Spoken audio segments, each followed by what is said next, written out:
Chapter 2294. This clear and urgent voice instantly attracted the attention of Yu Qian and Mu Dongyu.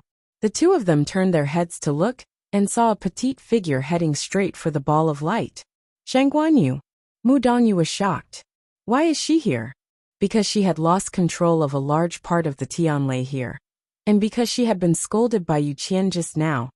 Mu Dongyu was so tense that she didn't realize that Chu Luyue had arrived. The thunder pool was treacherous and dangerous now, and she actually came here just like that. Did she have a death wish? Yu Qian's eyes were cold. Naive. Needless to say, she must have come here to save Tuanzi, but she didn't think that with her strength, she would be courting death here. Mu Dongyu was about to stop her. However, Chu Luyue was faster. In the blink of an eye, she arrived in front of the ball of light. The scorching temperature almost distorted the space. Chu Luyue summoned her divine body without hesitation. A beautiful and thin soft armor covered his body, instantly isolating him from the high temperature. She could almost ignore the terrifying burning sensation, but Mu Dongyu couldn't. Soon he had to stop. Second oracle. He looked at Yu Qian hesitantly. Ignore her. Yu Qian didn't stop moving, still gathering the surrounding Tianlei. It was normal for Chu Luyue to want to save Dumpling. Besides, her divine body was indeed powerful. However, it was still impossible for her to enter. The golden Tianlei interweaved into a net with an extremely strong isolation pressure. Coupled with the burning golden flames inside, it was even more terrifying. Chu Luyue was just doing some useless work outside. Looking at Yu Qian's expression, Mu Dongyu quickly understood what he meant. Thinking about it carefully, it did make sense. In such a dangerous situation, not to mention him, even Yu Qian didn't choose to advance rashly. What could one Chu Luyue do? Without anyone stopping her, Chu Luyue quickly arrived in front of the ball of fire. Even if she summoned her divine body, the terrifying pressure surging out of it still made her feel suffocated and short of breath. Even the surging speed of the force around her had slowed down. She held her breath and looked forward. The golden Tianlei that was swimming around was already wrapped in a layer of golden flames, burning brightly. It wasn't hard to imagine how terrifying the scene inside was. Sensing her arrival, a few bolts of lightning that were relatively close to her suddenly surged towards her joyfully. Chu Luyue's eyelids twitched, and she said in a very low voice, "Go back." The surrounding booms continued, and her words were easily drowned out. However, these Tianleis were very obedient, and they left reluctantly. Chu Luyue heaved a long sigh of relief. Fortunately, these Tianlei were very obedient. This was much more convenient. Thinking of this, force surged in her palm. A cold light flashed, and a long sword appeared in her hand. This sword looked very strange. Half of it was bright, and the other half was dark. The two extreme colors were distinct, but they fit perfectly. It was the sword that she had personally refined before. Buzz! With a thought, the sword hummed. Then, she grabbed the hilt with both hands without hesitation, raised it high, and slashed down. Pust!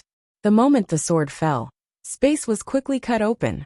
Then, the sharp sword chi charged forward, and landed on the giant net formed by the golden Tianlei.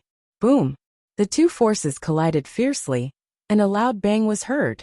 Violent energy spread out in all directions. Mu Dongyu heard the commotion, and looked over subconsciously. What he saw caused his heart to tremble violently. When Chu Luyue's sword fell, it stirred up an extremely terrifying energy vortex. Then it directly lifted the barrier formed by the golden Tianlei. Above the dazzling ball of light, there were ripples like water ripples. Several golden Tianlei instantly lost control, and began to move wildly. One had to know that this was the core of the entire lightning pool. Once there was a riot here, it would definitely spread far and wide. Sure enough, not long after, the surrounding silver Tianlei, which had originally been moving toward the Yu Qian, were affected and changed their direction, once again moving toward the ball of fire in the middle. Even those who had been suppressed by him began to stir once again. Yu Qian's heart sank. He quickly looked up and realized what had happened. Chu Luyue was only a god-level expert. How could she move the golden Tianlei? This thought flashed through Yu Qian's mind, but it disappeared in an instant. There was no time to think about this now. Dongyu, stop her. At this point, Yu Qian finally realized that he had completely underestimated Chu Luyue. However, it was already too late to give the order. Mu Dongyu was about to approach when she was swept away by a surge of energy. Tianlei was out of control. He no longer had any advantage here. There was nothing he could do. Seeing this, Yu Qian finally realized that the situation was worse than he had expected. He placed his hand on his lips. A shrill whistle could be heard coming from the depths of the lightning pool. Upon hearing this voice, Chu Liyue's heart skipped a beat. It seemed like the Yu Qian was serious. They had to end this quickly. She gripped the sword in her hand tightly, her expression anxious and worried. Dumpling, don't be afraid. I'll save you. As he spoke, he swung his sword again. Boom.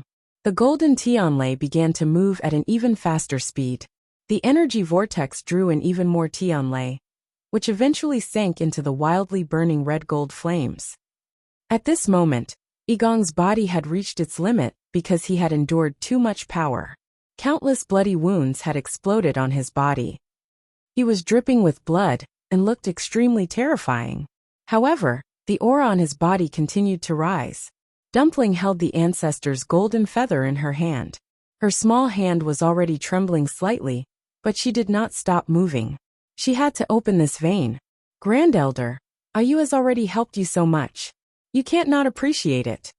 Her lips curled into a mischievous smile. Her voice was extremely soft. Yigong's consciousness had already fallen into a semi-unconscious state. Although he could hear what she was saying, he no longer had the strength to respond. Dumpling did not mind.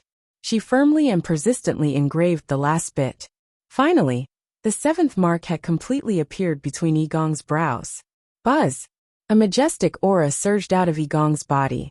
Immediately after, his body began to automatically devour the surrounding energy to repair itself. This caused Yigong to wake up slightly. He opened his eyes with great difficulty. As long as he could survive this, there was still hope for him to escape. Suddenly his gaze focused. A trace of shock flashed across his eyes. After Dumpling forced him to open his meridians, she did not stop. Instead, she waved her hand and gathered the surrounding flames. Chapter 2295. That cluster of flames burned quietly on the ancestor's golden feather, its color even brighter than the surrounding flames. Yigong faintly sensed a familiar aura from it. This was clearly a flame formed by Yizhao sacrificing his own flesh and blood. What was she trying to do? As if she'd noticed Yigong's bewilderment, a wisp of an extremely brilliant smile arose on Tuanzi's snow-white and cute little face, and she said in a clear voice, "Don't worry, Grand Elder. I'm just giving you a small gift." Her smile was sweet, cute, and innocent. But at this moment in Yigong's eyes, he felt that her smile was incomparably terrifying. A strong sense of unease surged from the bottom of his heart. He wanted to say something, but he couldn't make a sound. He could only watch as Dumpling played with the ancestor's golden feather, and then casually waved it lightly. Chi! That flame quickly flew over, and actually burrowed into his body through the wounds on his body. A searing pain spread throughout his body. Yigong suddenly spat out a mouthful of blood. Every time he thought that he had reached the limit of pain, and was about to become numb, there would always be an even more terrifying method waiting for him, stimulating his sense of pain over and over again. He wanted to just faint, so that he could suffer less pain. But he had just opened his seventh meridian, and this was the time when he was most clear-headed. Other than being able to clearly feel the intense pain and torment, there was nothing else. Although the three of them had all opened their seventh meridian, there was still a great disparity in strength. Tuanzi's bloodline was the purest, and it possessed absolute suppression and strength. Although Yizhao had been severely injured, he was still much stronger than Yigong. Otherwise, he wouldn't have ascended to the position of clan leader, while Yigong was only the Grand Elder. Moreover, Yigong was now covered in wounds. That cluster of flames, wrapped in a powerful aura, burned through Yigong's body inch by inch. The Yu Qian's whistle quickly reached the illusory god palace. Jin Yunlai, who was meditating in his room, suddenly opened his eyes and looked outside with a grave expression. Then he got up without hesitation and walked outside. Just as he walked a distance, he ran into Xu Jing, who was hurrying over. Jing Yunlai narrowed her eyes slightly. Xu Jing's residence was not there. It seemed that she had gone to deliver medicine to the sixth divine emissary. When he had followed them that day, he had wanted to listen to what the two of them were talking about. Unfortunately, the sixth divine emissary had always been vigilant. Especially after coming back this time. He had directly laid down layers of enchantments outside the courtyard. As soon as he approached, he would definitely be noticed. In the end, Jing Yunlai did not step forward. As for what the two of them were talking about inside, he had no idea. The only thing he knew was that when Xu Jing left that day, he didn't look too happy. He originally thought that the two of them had a conflict, but after that, Xu Jing still sent medicine to Tianlei every day. Jing Yunlai was curious, but she didn't ask.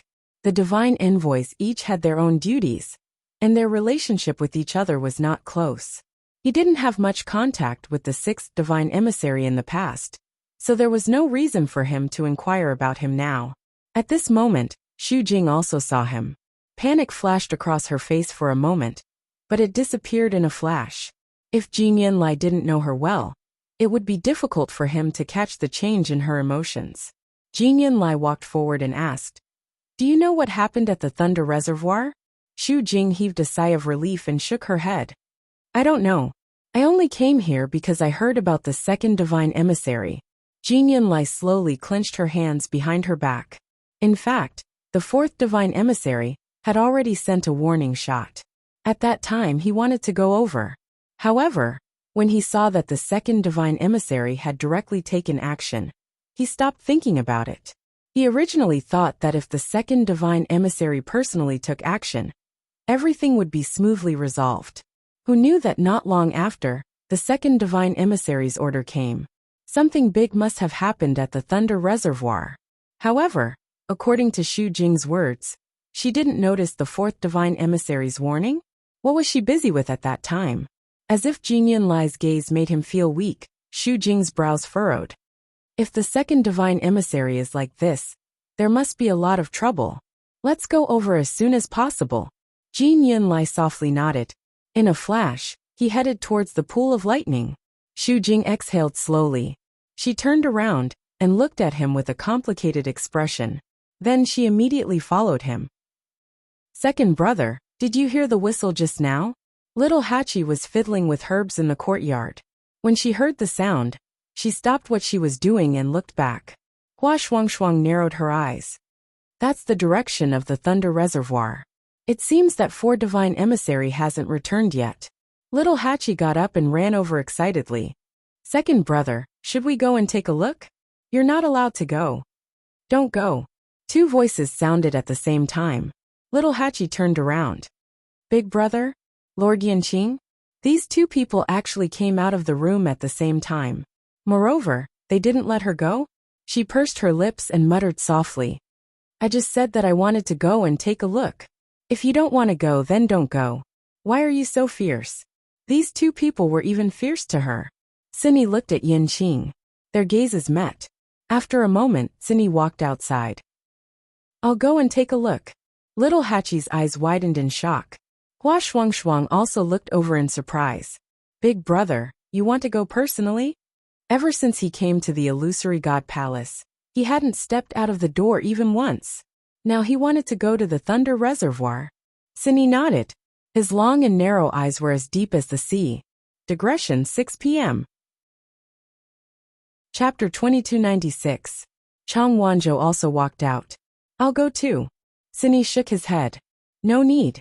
The god envoys of the illusion god palace should be heading to the lightning pool. It would be troublesome if too many people went. There's nothing to see here." Since it involved several god envoys, it would definitely cause a huge commotion. If they went forward now, they would be implicated if they weren't careful. Chang Wanzhou's exquisite face showed a hint of hesitation, but it quickly dissipated as he nodded. "Okay." Little Hachi was very curious. Why did all of them come out one by one? But seeing Xinyi's expression, it seemed that this matter wasn't small, so she didn't insist and decided to wait here. Thinking of this, she glanced at Rong Xiu's room and whispered, "It's strange. Since everyone is going, Why didn't His Highness Saint come out? Yanqing paused. Master has been in seclusion recently. Seclusion? Little Hachi blinked. This was strange. In her impression, Rongxiu had always been leisurely. It was rare to see him in seclusion. But this was the Illusion God Palace, and the competition from all sides had increased. Especially since Master was in the limelight recently. It was normal for His Highness Saint to want to raise his cultivation as soon as possible. Thinking of this, little Hachi relaxed and sat down. Big brother, go and come back early. She wasn't worried at all about whether Tsin Yi could deal with the situation over there.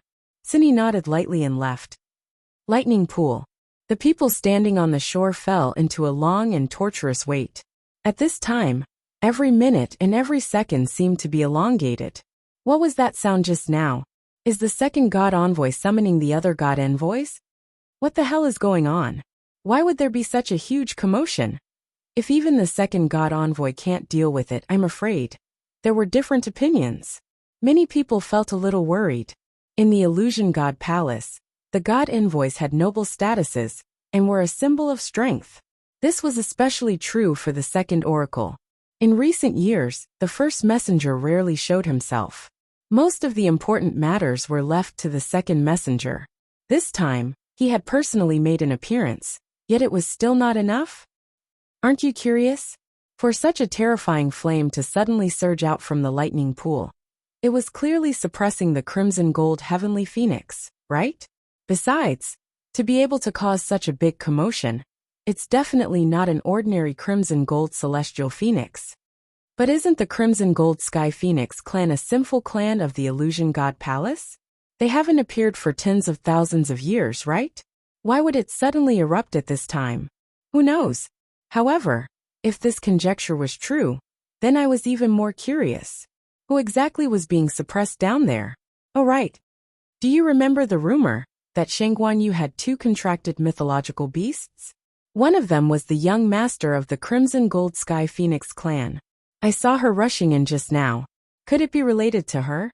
As soon as this guess was made, it immediately attracted the attention of many people. Someone raised his voice and asked, Song Qing, you guys came up together. Is this the situation? Many people looked at Song Qing with different expressions. Song Qing frowned and didn't say anything. His gaze fell on Mitsui. Why would they ask him about this kind of thing? As Chuliu's subordinate, Mitsui should know better, right? Of course, he also knew that these people didn't ask Mitsui mainly because they were afraid of him. Ever since the lightning pool exploded, the freakish strength he displayed was truly shocking. Everyone knew that this person was not to be offended. Mitsui pretended not to see it. He clenched the lightning hammer in his hand and focused on the front. His ears twitched slightly. A rustling sound seemed to be faintly discernible in his ears.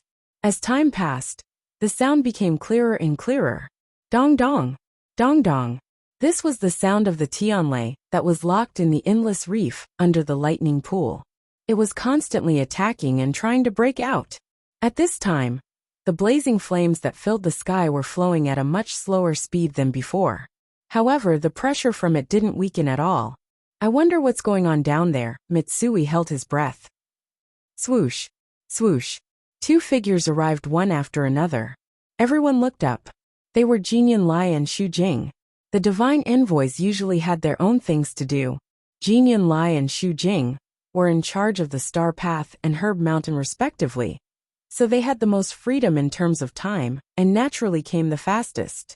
Seeing the scene in front of them, the two of them were shocked even though they were prepared. The golden flames kept surging wildly, and almost completely overturned half of the lightning pool. The dark sky was also illuminated by the flames. Between heaven and earth, there was chaos. This is... Yizhao self-immolated. Jinyan Lai couldn't help but murmur in shock. Xu Jing hesitated for a moment, then quickly made up her mind, and rushed toward the lightning pool. Jinyan Lai was about to call out to her, but she saw that her figure was already far away. She had no choice but to immediately follow. Splash! The two of them rushed into the lightning pool. Seeing this scene, everyone was even more worried.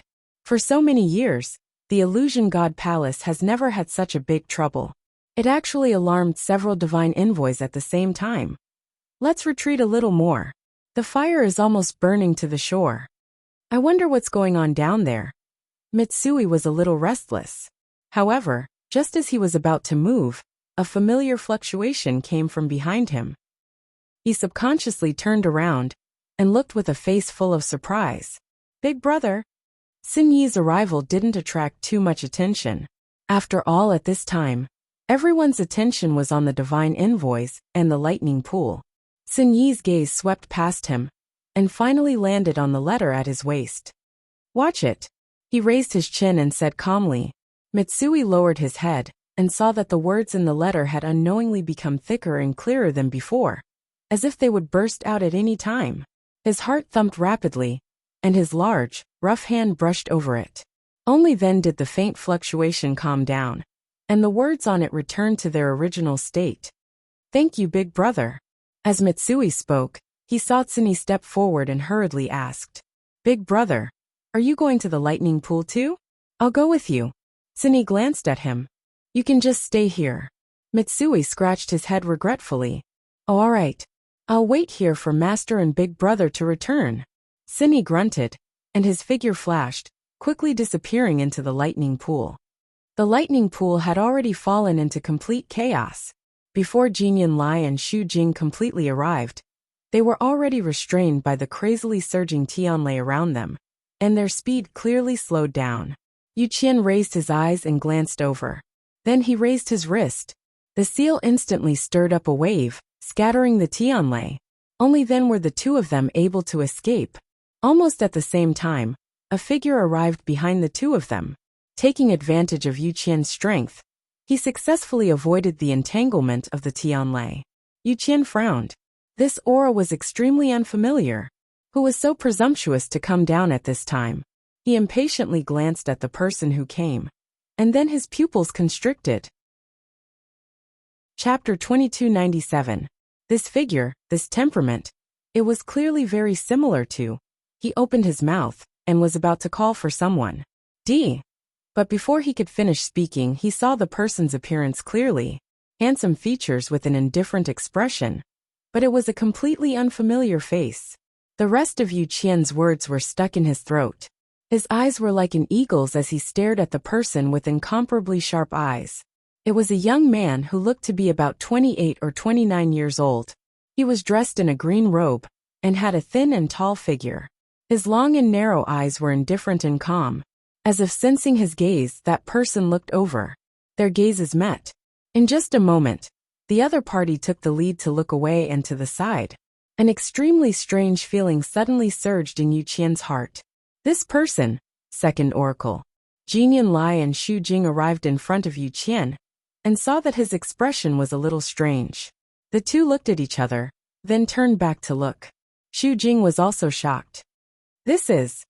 After taking a closer look, her wildly beating heart finally calmed down. But the deep fear that would involuntarily arise when she thought of a certain person lingered in her heart for a long time, before it gradually dissipated. Sini, why are you here? Jinyan Lai's brows furrowed slightly.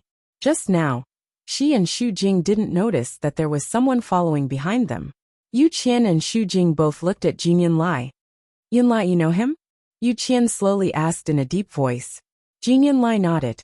Of course, she knew why Yu Qian asked this. This Tsuni was indeed somewhat similar to that person. When she first saw Tsuni, she was also very surprised. He's Shangguan Yu's subordinate, and has been here for a while. It's just that he doesn't seem to have come out. The others in the illusory god palace might not know him, let alone the oracles. Only then did Yu Qian relax and nod. So he was here for her. He glanced at Tsuni again before retracting his gaze. It was just her eminence, so there was nothing to worry about. You two go over there and prepare to use the soul locking seal. Hearing this, the two of them were shocked. Soul lock seal. This was a special seal that required several divine envoys to work together in order to cast it. Under normal circumstances, they would never use it. Is this because of Yi Zhao? He looked up and saw that not far away, the golden Tianlei was still flowing around, stirring up the surrounding Tianlei and devouring it. As for the reddish gold flames inside, they burned even more fiercely. Tianlei shouldn't be the fourth oracle. Jin Lai was halfway through her words when she saw Mu Dongyu's ugly expression. She stopped abruptly. There's not much time left. Let's end this quickly. Yu Qian's voice was cold. Jin Lai and Xu Jing were both shocked. Yes. As soon as he finished speaking, the two of them dispersed. At this moment, they were all standing around the ball of fire, facing each other, forming a rhombus. Suddenly Xu Jing frowned. In front of her, a figure was faintly discernible in the dazzling light. There's someone else in there. She was so shocked that she lost her voice. Even she felt very uncomfortable standing there, and almost couldn't get any closer. How could someone directly enter that place? Moreover, that figure looked somewhat familiar. Ignore her, Yu Qian said coldly. If it weren't for Chu Luyue, they might have solved the problem by now. She's just digging her own grave. Anyway, she had already broken the contract with Dumpling. It didn't matter whether she was alive or dead. Xu Jing took a deep breath. It's actually her. However, Yu Qian was right. Under such circumstances, doing this was tantamount to courting death. She was originally dissatisfied with her, but she didn't expect the opportunity to vent her anger so quickly. Whoosh! She retracted her gaze, and a stream of divine power flew out of her hand. Almost at the same time, Mu Dongyu and Jin Lai also made a move. Several streams of divine power intertwined with each other, and quickly condensed into a special pattern. A terrifying pressure gradually spread out from the inside. Dumpling poured another cluster of flames into Yigong's body. At this moment, his body was already covered in wounds and bloodstains. Some of the wounds were so deep that bones could be seen. He lowered his head, and blood kept flowing out of the corner of his mouth. Although the aura around him was much stronger than before, his mind had already reached its limit. Yigong's mind was dizzy. The so-called living hell. He finally experienced it today. If he had the slightest room to resist, he wouldn't have let himself fall into such a situation. Tuanzi looked him up and down, and finally nodded with satisfaction. Done. Yigong's eyebrows twitched. Done. What was done? He had a bad feeling, but at this moment, he didn't even have the strength to raise his head and open his eyes. Then he felt that Dumpling seemed to have moved. She came to the middle of Yigong and Yizhao. Grandpa Patriarch, don't worry. I'll bring you out now. Yizhao originally didn't realize what Dumpling was planning to do, but later on, when he saw Dumpling continuously pouring those flames into Yigong's body, he vaguely guessed something. Now that he heard her say that as expected, his expression changed, and a trace of hesitation flashed across his face. Dumpling, this is too dangerous for you. Moreover, you can't open these chains. When he sensed that Dumpling had opened her 7th meridian, he set himself on fire just to summon her over and give her some instructions. At the same time, he could also take care of Yigong. He didn't expect her to have such thoughts.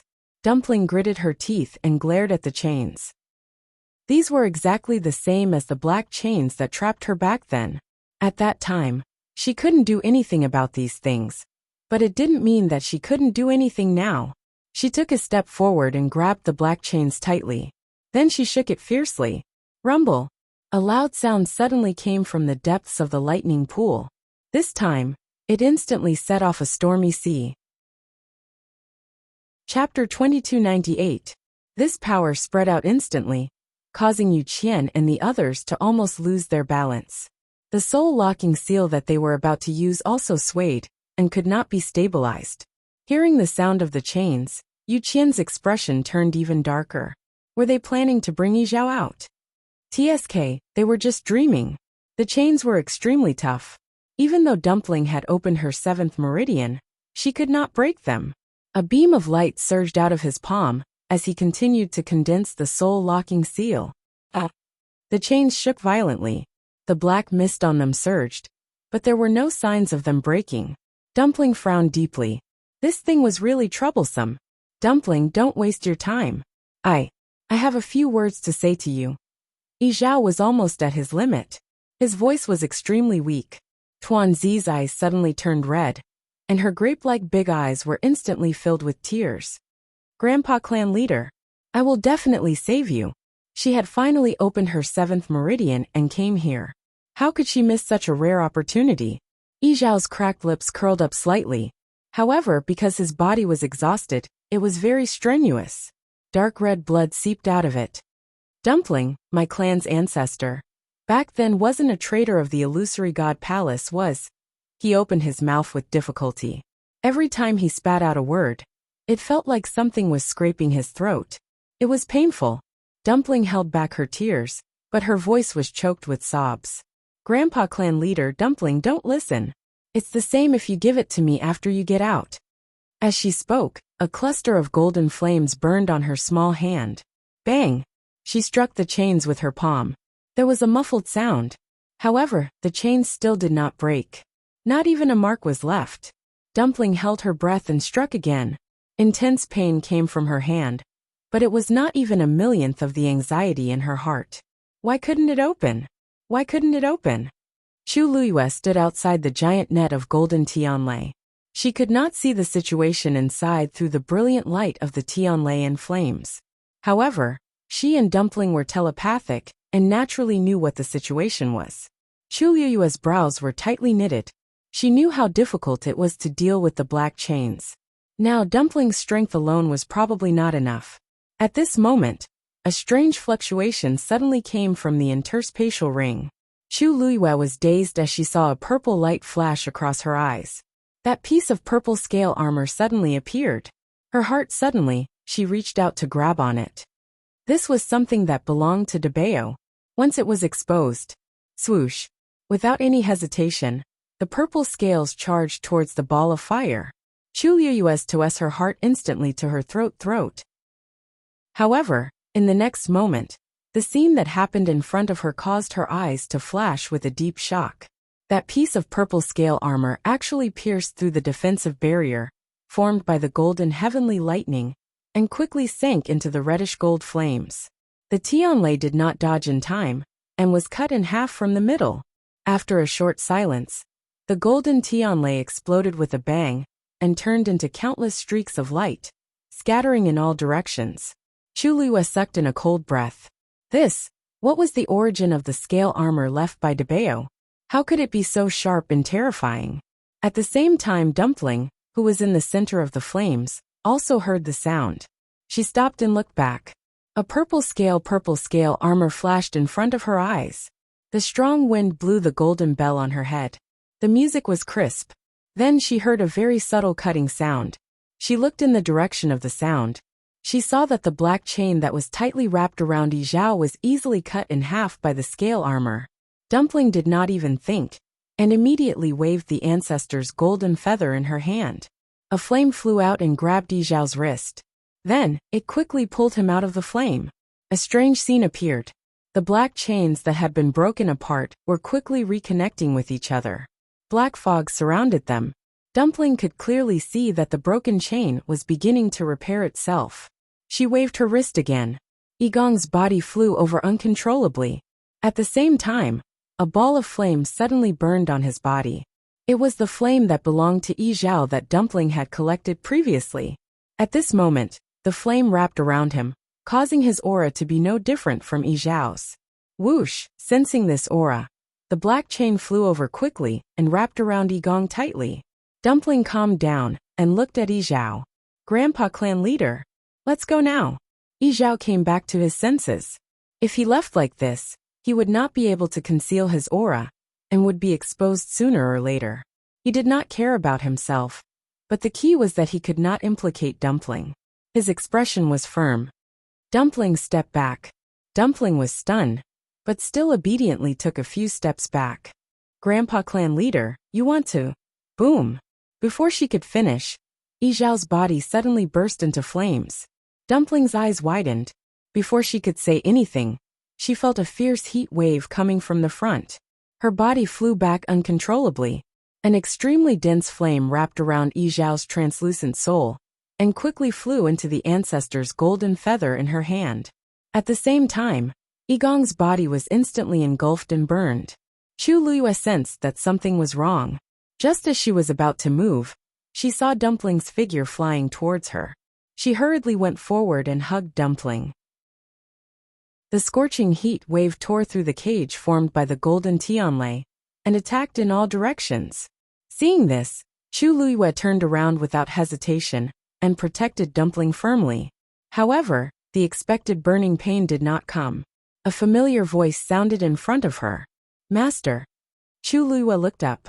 Sini. She had placed all her attention on Dumpling and did not know that Sini was here too. Master, this place is dangerous. We should leave as soon as possible. Sini said calmly. Chu Luiyue suddenly realized something and turned back. A transparent barrier had appeared behind her at some point, isolating her from the surging power. This was Sini's doing. This thing can't last for long. Sini said. Chu Luiyue immediately nodded. Let's go. With a thought, she threw out the flowing cloud flying diagram and stepped into it. Sini turned back to take a look. The golden cage had been completely torn apart. Countless golden flames erupted like magma and surged in all directions. The soul-locking seal that Yu Qian and the others hadn't had the time to use was instantly dispersed, and they were forced to retreat in a sorry state by the impact of this force. He calmly retracted his gaze and followed. Chapter 2299. The huge commotion that erupted within the lightning pool caused everyone, who was watching from the periphery, to be stunned. The tyrannical Tianlei power swept in all directions, as if it had gone crazy. Huge waves surged into the sky. Even the ground beneath their feet began to tremble violently. Retreat! Someone shouted, and everyone immediately retreated in a hurry. But Shijing did not move. Instead, he frowned. How did it end up like this? He stomped his foot. Those Tianlei that were about to charge over had silently reduced their speed. By the time they reached his feet, they had almost no attack power.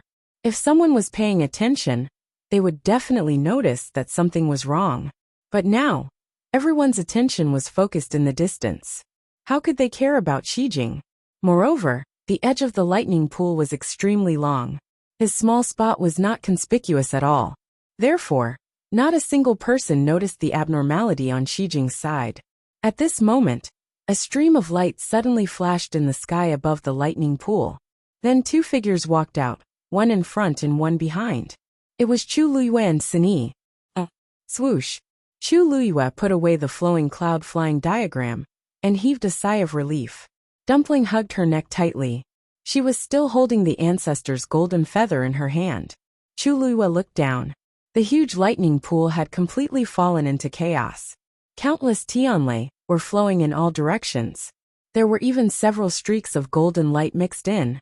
Those were the scattered golden Tianlei. At the same time, red gold flames burned fiercely. Looking down from above, this place had completely turned into a sea of fire. Then a few figures rushed out. It was Yu Qian and the others. They floated in the air and attacked together. Clearly, they planned to continue suppressing the lightning pool. In this situation, they had no choice but to do so. Chu Luiyue looked at Dumpling in her arms. Dumpling was leaning on her shoulder. She did not make a sound. The tip of her sharp nose was red. Chu Luiyue's heart ached as she kissed her forehead. Dumpling, be good. Let's go back. Dumpling's heart ached. The tears that she had been holding back for a long time finally fell. Big drops of tears, sparkling and translucent, fell down like pearls from a broken necklace. Chu Luiyue's clothes were quickly wet. She held the ancestor's golden feather tightly and buried her head in Chu Luiyue's shoulder. She whimpered softly. Okay. Chu Luiyue brought Dumpling back to Phoenix Cry. Sini did not follow. Instead, he came to Mitsui's side and raised his chin at him. It's time to go. Shijing went and asked worriedly. Are Master and Tuanzi all right? Sini shook his head. Everything is going. As for the lightning pool, it would probably take a long time for it to recover after this storm. Shijing's heart. Thank you, big brother. I got it. After Sini finished speaking, he looked into the distance. The figures of Yu Qian and the others seemed especially small in the sea of fire. He narrowed his eyes. After a moment, he turned and left. Chu Luiyue originally wanted to bring Dumpling back to her residence, but after thinking about it, she decided to return to Phoenix Cry Mountain. On one hand, on the surface, she no longer had anything to do with Dumpling. If she brought her back just like that, it was very likely to cause some trouble. On the other hand, Phoenix Cry Mountain was the place where the crimson gold celestial phoenix ancestor used to live. It was quiet and safe. When they came here, Tuanzi's small body was still crying and twitching. Chu Luiyue sighed softly in her heart. Actually, she had already successfully swapped Yi Zhao and Yi Gong.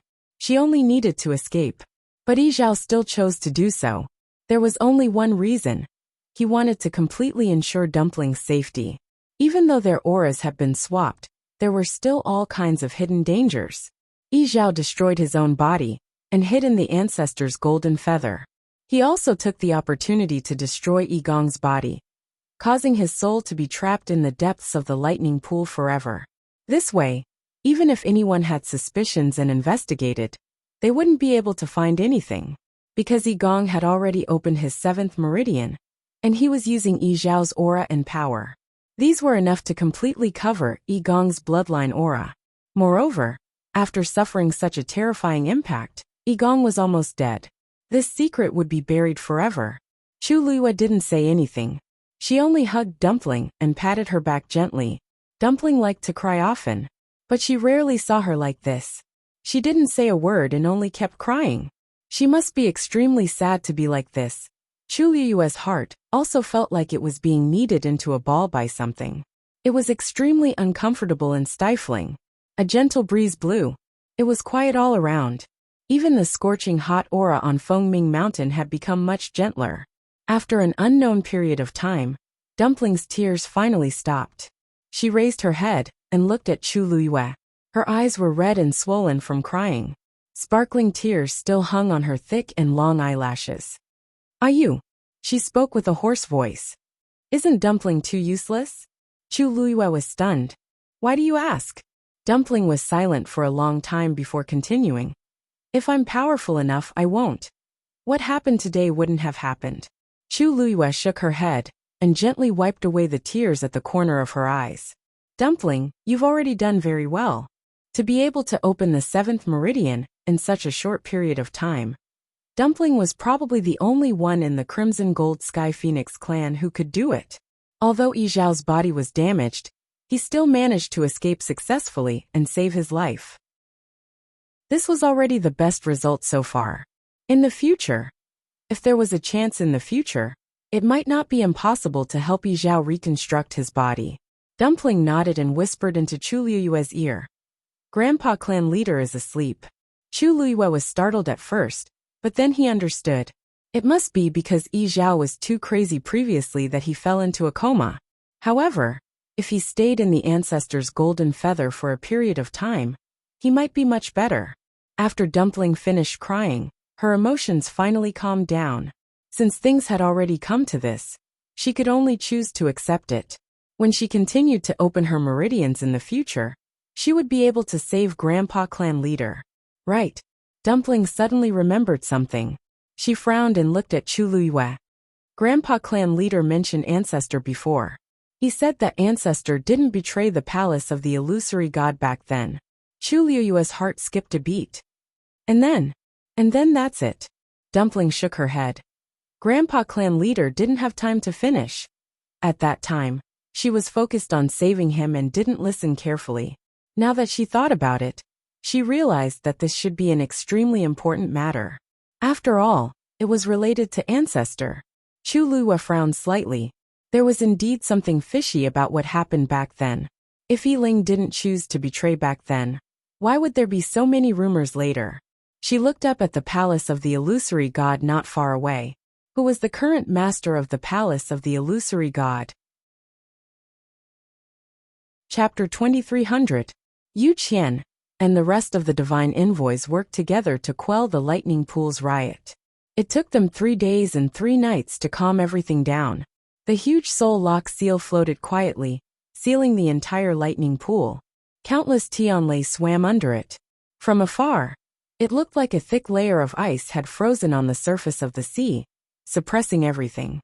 A faint glow flickered on the soul lock seal, cold and dazzling. Yu Qian's face was cold as he stared at the soul lock seal for a long time. The others beside him were also silent.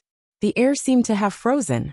Although they had temporarily calmed it down with the soul lock seal, the lightning pool would remain in its current state for a long time.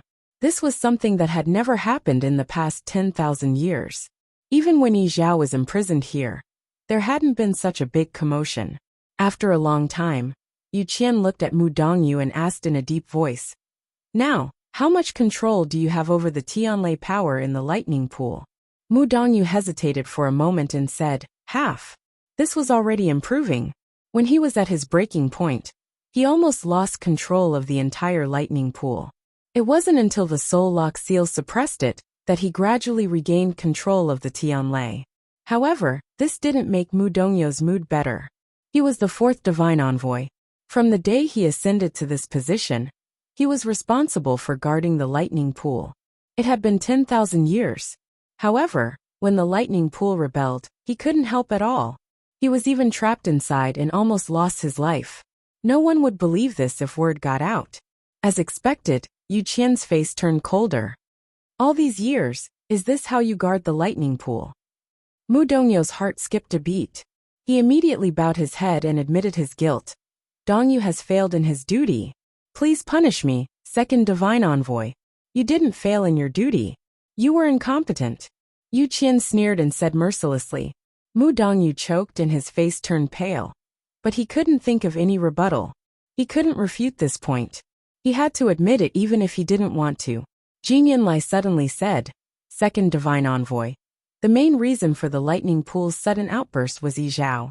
Fortunately, he managed to keep his life. Without a physical body, what's the use of a soul? Yu Qian raised his voice, his expression cold. Jing Yinlai shut her mouth. Yu Qian closed his eyes and took a deep breath, trying his best to suppress the anger in his heart. Now was not the time to punish Mu Dongyu. Besides, if he was deposed, no one would be able to replace him in a short time. Unlike Xu Jing, Mu Dongyu was very important to the Thunder Pool, and was basically irreplaceable. This was because the divine body he cultivated was very special. It could withstand more Tianlei power than the others. Ordinary people couldn't even get close to the depths of the Thunder Pool, but Mu Dongyu could stay here all year round. Therefore, even if Yu Qian was furious, he couldn't just replace Mu Dongyu. Xu Jing's eyes flickered as she said softly, "Second divine envoy." Yi Zhao did this because he knew that Yi Gong had betrayed the clan, and was furious. That was why he killed him at all costs. Now he has achieved his goal, but he has also fallen into a coma. Fortunately, the most important one should be fine for the time being. She was talking about Dumpling. Thinking of Dumpling, Yu Qian's expression improved a little. That's right. Yi Gong's soul was destroyed, and Yi Zhao had also fallen into a coma. Fortunately, Dumpling wasn't affected too much. "Has Shangguanyu brought her back?" he asked in a low voice. Xu Jing nodded. "She left as soon as the incident happened. She ran really fast." He thought that she would definitely die here this time. But who knew? Xu Jing lowered her eyes to hide the emotions in her eyes. Dumpling now had a very high status in the second divine envoy's heart. She knew very well that no matter what, she couldn't touch this red line. "You're quite smart," Yu Qian said, but no emotion could be heard in his voice. However, it was obvious that Yu Qian was quite certain that Chu Luiyue had risked her life to save Dumpling. After all, Dumpling had just opened her 7th meridian. If anything happened to her now, Yu Qian would really vomit blood. Xu Jing felt a little uncomfortable. She smiled and said, "I heard that she has already broken the contract with Dumpling. I didn't expect her to still be so concerned." No wonder the second divine envoy allowed her to enter Fengming Mountain as she pleased. Yu Qian glanced at her coldly. "Xu Jing, are you unhappy?" Xu Jing hurriedly lowered her head. Xu Jing doesn't dare. "I know you don't like Shangguanyu." Yu Qian stared at her indifferently. "I have to say that your right to manage the Herb Mountain has been taken back, because of her. However, this is ultimately your problem. I only want to warn you one thing. Don't touch her. No matter what, she is the person Dumpling values the most. If anything happens to her, no one can guarantee what Dumpling will do. So, keep your hands and feet clean. Don't touch Fengming Mountain, understand?" The last sentence was a blatant threat. Xu Jing's heart trembled. She could no longer maintain the expression on her face. "Yes, Xu Jing understands." Yu Qian looked at Mu Dongyu. "I will transfer the 9th and 10th divine envoys over later." From today onwards, the three of you will take turns guarding this lightning pool. If you find anything unusual, report it immediately. Yes. After giving these instructions, Mu Dongyu quickly left. Only then did the atmosphere loosen up a little. Jin Yunlai said, "Since the second divine envoy has already made arrangements, I will take my leave first." Mu Dongyu nodded. Then, she suddenly thought of something and called out to him. "Wait." Jin Yunlai turned around. "Fourth divine envoy, is there anything else?" Mu Dongyu hesitated for a moment before asking, "Do you know much about that, Sini?" "Fourth divine envoy, what do you mean by that?" Jin Yunlai was a little surprised. She didn't expect him to suddenly mention Sini. Mu Dongyu said, "I saw him attack just now. He seems to be quite powerful." Even though the situation was very chaotic back then, he still saw Sini take action and help Chu Luyua block the attack. Jin Yunlai nodded. "In fact, it's not just Sini. The subordinates that Shangguan Yu brought over are also considered to be talented and powerful. It's just that they don't have bloodline totems." It was also because of this that he didn't take these people to heart. Mu Dongyu nodded. "I remember now. Shangguan Yu and Xu Jing are also like this. Since they didn't have bloodline totems, there was no hope for them to become gods in the future." He waved his hand. "Forget it." In the dark and cramped cage, Dugamabao sat quietly. It was so quiet that one could hear a pin drop. After a moment, a hoarse voice sounded. "You can't even protect yourself, and you still want to save Yi Zhao?" Dugamabao opened his eyes. His purple eyes were clear and deep. "He is Yiling's descendant. I have to protect him." Chapter 2301. Buffed. The man chuckled. "Yiling has been dead for tens of thousands of years. What's the point of bringing him up? Besides, didn't you fail to protect him back then? Why do you have to do something so useless now?" Dugamabao clenched his fists on his knees and clenched his jaw. There seemed to be a layer of frost between his eyebrows. After a long while he said, "In comparison, what you've done is useless, isn't it? Do you think the palace of the illusory god can be lit with the blood of the Crimson Gold Sky Phoenix clan? If it's not yours, you shouldn't have dreamed about it from the start." The voice fell silent. After a long while it said, "You'll know whether it's mine or not." The atmosphere in the palace of the illusory god had been very unusual recently. Nan Jinshu paced back and forth in his room with a conflicted expression. He had been in the palace of the illusory god for a long time, but except for the seventh divine envoy at the heaven gate, he hadn't seen any other divine envoys. Moreover, even the seventh divine emissary had only told him to stay here and cultivate properly, and had never come again. Nan Jinshu was a little anxious. He felt that his efficiency was a little slow. If he didn't think of a way, it would be extremely difficult for him to become a god. After hesitating for a long time, Nan Jinshu finally made up his mind and walked out of the door. Just as he reached the entrance of the courtyard, he saw a familiar figure. "Jun Jiuqing?" Jun Jiuqing turned his head and looked over when he heard the voice. Nan Jinshu quickly walked forward, but changed the way he addressed him. "Head of family E, where are you going?" Jun Jiuqing's lips curled into a devilish smile. "What else can I do in the palace of the illusory god?" Nan Jinshu didn't know how to respond. He paused for a moment before continuing. "Head of family E, have you seen the first divine envoy during this time?" Jun Jiuqing shook his head and narrowed his eyes. "I heard that the first divine envoy has been in seclusion for many years and hasn't come out for a long time. Even the other divine envoys have been rejected. What's the matter? Does the head of the Nan family want to see the first divine envoy?" Nan Jinshu nodded. He felt a little troubled after hearing Jun Jiuqing's words. If that's the case, then it will be very difficult to meet the first divine envoy. Currently, many of the affairs of the illusory god palace have been handed over to the second divine envoy. If the patriarch of the Nan family has any questions, you can ask the second divine envoy. Why do you have to see the first divine envoy? This, Nan Jinshu hesitated. He looked around to make sure that there was no one around before he took a step forward and lowered his voice. "To tell you the truth, family E, I want to go to the illusionary god C." Jun Jiuqing's expression changed slightly as a cold glint flashed across his eyes. Oh. Nan Jinshu didn't want to talk too much with Jun Jiuqing. After all, the relationship between the two families had changed after the incident at Peach Blossom Dock. However, he and Jun Jiuqing were both latecomers and had little to do with what had happened before. Besides, the heaven gate of the illusory god palace had been opened, and the two of them had entered the palace of the illusory god, so they should work together. After thinking about it, Nan Jinshu told Jun Jiuqing his thoughts. I wanted to go to the Thunder Pool to cultivate and improve my cultivation. But now that the Thunder Pool has been sealed, and I don't know when it will be opened again, I don't think I can count on it. So, I thought that maybe going to the illusionary god sea is a good choice.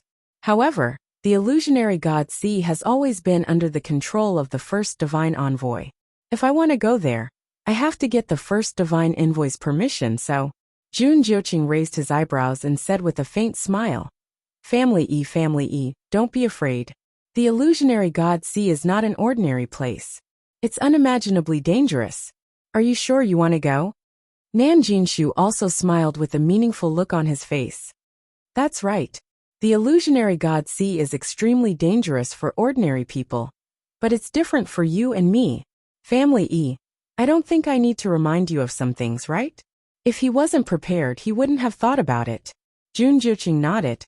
So, family head Nan has made up your mind? Nan Jinshu simply nodded and admitted it, then said, yes. Why don't you go with me, family head Nan? Jun Jiuqing's thin lips curled into a faint smile. No need. I don't have such plans for now. Nan Jinshu was stunned, and his expression became a little complicated. Jun Jiuqing's talent and strength were above his. Even if he didn't use any other methods, he would definitely be able to reach the immortal level in the future. He was unwilling to accept it, and was unwilling to accept it. But there was no reason for such things. Nan Jinshu suppressed his emotions and said, If that's the case, I won't disturb you. But please don't tell anyone about what happened today, family head Nan. Of course. Jun Jiuqing raised his hand and pointed in a certain direction. That should be the first divine envoy's courtyard. Family head Nan can go and ask. However, the first divine envoy hasn't appeared for many years. Family head Nan should be prepared to be rejected. Nan Jinshu smiled as if he didn't care. I know. Jun Jiuqing was about to leave, but when he heard Nan Jinshu's relaxed tone, he couldn't help but look at him again. Family head Nan, you seem very certain that the first divine envoy will let you go to the Mirage God Ocean? Nan Jinshu's eyebrows twitched and he laughed. How can I be that capable? I just want to give it a try. Family head Nan, I'll take my leave now. Jun Jiuqing didn't pursue the matter, and responded with a smile. Then, I wish family head Nan all the best. Nan Jinshu left quickly. Jun Jiuqing stared at his back for a while, and rubbed his chin thoughtfully. He didn't have much contact with Nan Jinshu, but he knew a little about him.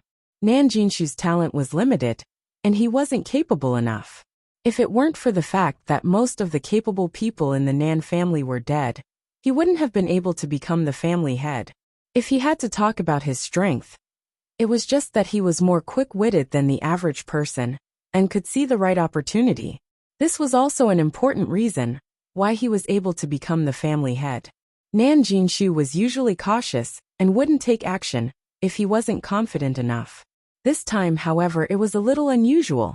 After being in the Mirage God Palace for so long, Nan Jinshu couldn't not know what was going on with the first divine envoy. But he still insisted on going. He must have some kind of trump card. Interesting.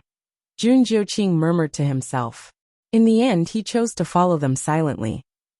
Nan Jinshu arrived at the first divine envoy's courtyard without a hitch. The door was shut tight, and it was cold and lonely. Those who didn't know better would think that no one had been here for many years. Nan Jinshu bowed. First divine envoy. Nan Jinshu of the Nan family requests an audience. No one answered. Nan Jinshu waited for a while, thinking that it was indeed difficult to meet this person. He took half a step forward and said, First divine envoy. I heard that the Mirage God Palace has been looking for the third zither score all these years? Chapter 2302. After Yu Qian left the lightning pool, he went straight back to Fengming Mountain. Dumpling was nestled in Chu Liyue's arms, and the two of them were whispering to each other. Sensing his movements, the two of them looked up at the same time. Dumpling immediately became alert. She jumped out of Chu Liyue's arms and blocked in front of her. Yu Qian came in front of her and first scanned Dumpling from head to toe. After confirming that she was safe and sound, he finally heaved a sigh of relief. "Don't worry. I didn't plan to do anything to her today." Dumpling was skeptical. "Who knows how much of what you say is true, and how much of it is false? And you even locked up Grandpa Clan Leader." Her little face was full of anger, as if she had not recovered from the shock caused by this matter. Yu Qian was not surprised by Dumpling's reaction. She was the young mistress of the Crimson Gold Sky Phoenix clan. Seeing Yi Zhao in trouble, it was naturally difficult for her to accept. "It's a long story. Yi Zhao made a mistake first. Locking him in the lightning pool was just to wake him up. Unfortunately, he was still stubborn, and even did such a thing in the end." Yu Qian's usually gentle expression now had a hint of coldness added to it, causing people to shudder. "I'm sure you've seen what he's done. Yigong's body and soul were destroyed, and the entire lightning pool was almost destroyed by him. It can only be said that he reaped what he had sown." Dumpling bit her lips and clenched her two little fists tightly. "Great Elder betrayed the clan first. Grandpa Clan Leader wants to kill him, so it is reasonable. This is our Crimson Gold Sky Phoenix clan's matter. When is it up to you outsiders to judge?" She glared at Yu Qian. "Release Grandpa Patriarch right now." Yu Qian was not angry. Instead, he laughed. "If you want to save him, it's very simple.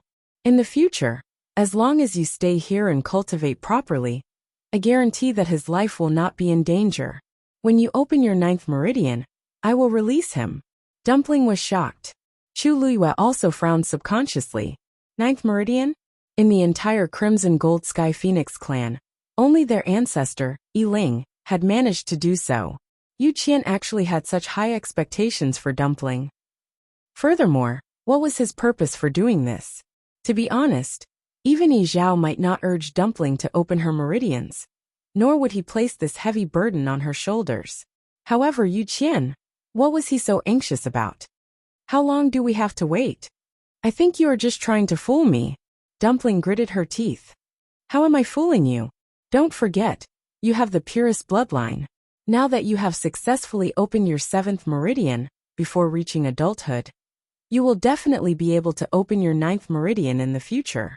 There is no doubt about this. As for the time, that will depend on you." Yu Qian looked around. "There is no place more suitable for you to cultivate than Fengming Mountain. With your current aptitude, why do you have to worry about not being able to open your meridians?" Dumpling stared at him and did not say anything. She turned around and pounced on Chu Liyue, hugging her thigh tightly. "Ayu, this person is so annoying." Chu Liyue picked her up and looked at Yu Qian with a frown. "Second Divine Envoy, since you have already made up your mind, I know that no one can persuade you. Since that is the case, I hope you can keep your promise. On the day that Dumpling opens her 9th meridian, you must release clan leader Yi Zhao." Yu Qian nodded. "Of course." As soon as he finished speaking, Nan Jinshu stood quietly and patiently waited for a response. After a while, a low voice finally came from inside. "Come in." Creak, the door opened. Nan Jinshu took a deep breath and suppressed the excitement surging from the bottom of his heart. He bowed respectfully before stepping forward. After he crossed the threshold, the door closed again. Nan Jinshu's figure disappeared behind the door. Jun Jiuqing, who was not far away, stared at the door thoughtfully for a long time. The 3rd zither score. No wonder he was so confident. He thought for a while and turned to leave. At this moment, Nan Jinshu walked into the courtyard. The courtyard was filled with a thick pile of fallen leaves. It was lonely, bleak, and extremely cold. If the sound did not come from here, Nan Jinshu would have suspected that there was no one here. The courtyard was not big, and the furnishings were very simple. It was hard to imagine that the Honorable First Divine Envoy lived in such a place. Nan Jinshu looked at the tightly shut door, and his heart started to beat faster. After all, he was going to meet the First Divine Envoy. It was impossible for him not to be nervous. He adjusted his collar and made sure that there was nothing wrong with his appearance before he continued walking. However, he had just taken a step when he heard a rustling sound from the side. He was stunned and turned around instinctively. Something seemed to be moving under the thick pile of fallen leaves not far away. Quiet. The low and indifferent voice sounded again. However, it was obviously directed at the existence under the fallen leaves. As soon as he finished speaking, the surroundings fell silent again. Nan Jinshu was confused. What was that thing under there? I don't remember hearing about the first divine envoy keeping anything by his side. Nan Jinshu. Nan Jinshu's heart skipped a beat when he heard the first divine envoy call his name. Yes. Where is the third zither score now? The voice asked straightforwardly. Nan Jinshu was stunned for a moment. This first divine envoy. I think it's more convenient for me to talk inside, right? This matter was so confidential. It was weird to talk about it through the door. There's no one else here. Just say it. The voice was calm, but there was no room for refusal. Chapter 2303. After a moment of hesitation, Nan Jinshu cupped his fists and bowed. First divine envoy. As far as I know, the third piece of music score is still in the god-slaying mound. As soon as he finished speaking, the entire courtyard became even quieter. Nan Jinshu only felt an invisible pressure on his shoulders. It was unbearably heavy. He held his breath as nervousness gradually grew in his heart. The music score was split into 3 pieces and scattered all over the world of God. Only one piece was left in the god-slaying mound and was taken away by someone else. Now you're saying that the third piece is still in the god-slaying mound? There was a questioning tone in the deep voice. Nan Jinshu hurriedly said, First divine envoy, I wouldn't dare lie. The last piece is still in the god-slaying mound. Even that person doesn't know about it. I only learned about it recently, when I learned that the heavenly gate had opened and Taizu's brocade pouch was opened. Before Taizu of the Nan family passed away, he left behind a brocade pouch for the family heads to keep. His last words were that it could only be opened when the heavenly gate of the illusory god palace opened. The family heads of the Nan family, including Nan Jinshu, didn't know about it before. Otherwise, Nan Yifan would have taken action long ago. If you know about it, then Jun Jiuqing should know about it too. Why didn't he report it? Nan Jinshu looked troubled. I don't know about that. How would he know what Jun Jiuqing was thinking? Maybe he was waiting for the right time. After all, only the family heads of the Nan family and family E knew about it. From a certain perspective, this was indeed an asset that could be used in negotiations. After a while the voice said, I already know about it. I already know about this matter. I will send people to search for him later. What do you want? Of course, he knew what Nan Jinshu was trying to achieve by coming here. Nan Jinshu's throat was dry from nervousness, but he was also excited and expectant. He paused for a moment, then said respectfully, First divine envoy, I would like to please allow me to cultivate in the illusory god ocean. After the voice fell, the room fell silent. After a while, the voice continued to ask, Are you sure? Yes. Nan Jinshu said carefully. Jinshu knows that her talent is insufficient. Based on her current standard, it is extremely difficult for her to ascend to the heavens and become a god. Therefore, he invited himself to enter the illusionary god ocean to cultivate and improve his cultivation base. This way, the Taizu name would not be tarnished in the future. A moment later, a stream of light flew out of the house. Nan Jinshu hurriedly caught it with both hands. It was a translucent talisman seal with the word illusion drawn on it. There were several mysterious patterns around it that were intertwined. This talisman can only be used once. When you come out of the illusionary god sea, this talisman will automatically be destroyed and can only be used by one person. You may take it. Nan Jinshu was so excited that his hands were trembling slightly. He quickly thanked him. Thank you, First Oracle. You may leave. Yes. Yes. Nan Jinshu didn't dare to disturb him. He carefully put away the talisman and left respectfully. After he left, the inside and outside of the courtyard became quiet again. Nan Jinshu walked out happily with the seal in his hand. With this thing, he could enter the illusionary god sea to cultivate. It wouldn't take long for his strength to skyrocket. At that thought, Nan Jinshu couldn't hide the joy in his eyes. Patriarch Nan? A young woman's gentle voice rang out. Nan Jinshu stopped in his tracks and turned to look. He saw a graceful figure walking toward him from the corner.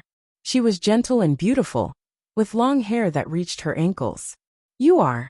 Nan Jinshu was a little stunned. I'm Suli. The woman in front of him smiled faintly. Nan Jinshu was stunned for a moment. Then, a look of surprise flashed across his eyes. Mr. Su. He had never seen Suli before. The Nan family had suffered a great loss after the battle at Peach Blossom Dock. He had been recuperating in the Nan family. Although he had heard about Tang Ku and Mr. Su, Nan Jinshu had never had the chance to meet them. After coming to the illusionary god palace, he had vaguely heard that Suli was here. However, it was only today that he saw her with his own eyes.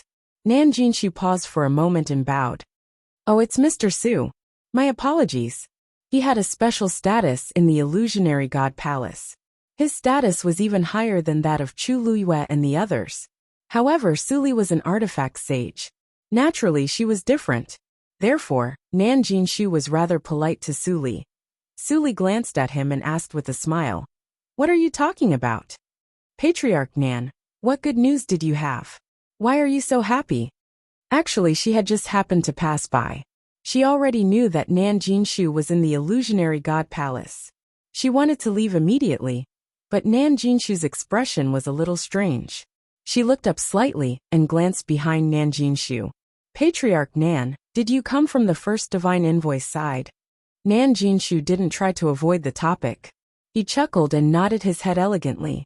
That's right. I just met the first divine envoy. Suli's beautiful eyes widened. She looked shocked.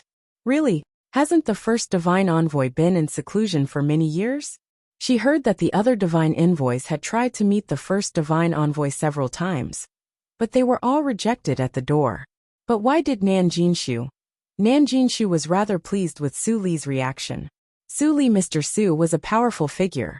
He used to be high and mighty in the world of divine ruins. However, things were different now. So what if he was powerful? Suli had to bow politely to the other divine envoys, but he could meet the first divine envoy directly. There was a huge difference between them. The feeling of being superior made Nan Jinshu very happy. Mr. Su, the first divine envoy, asked me to do some things.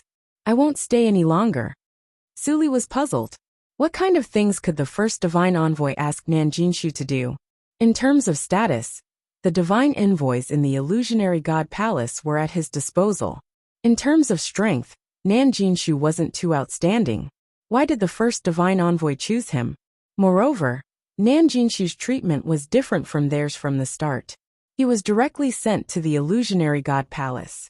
Countless questions flashed through Suli's mind, but she didn't show it on her face. She only smiled.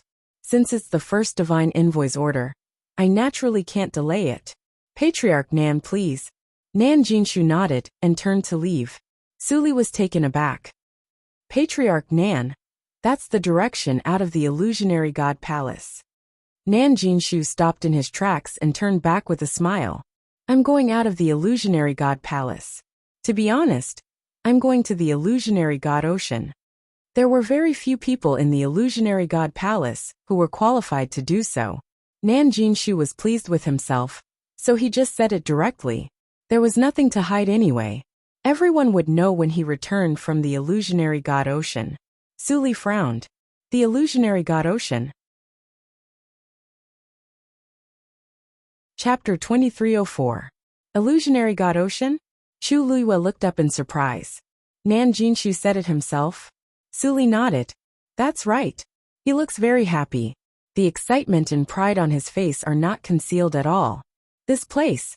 I've never heard of it before. Chu Luiyue thought for a while, and a guess appeared in his mind. Could it be the ocean outside the heavenly gate?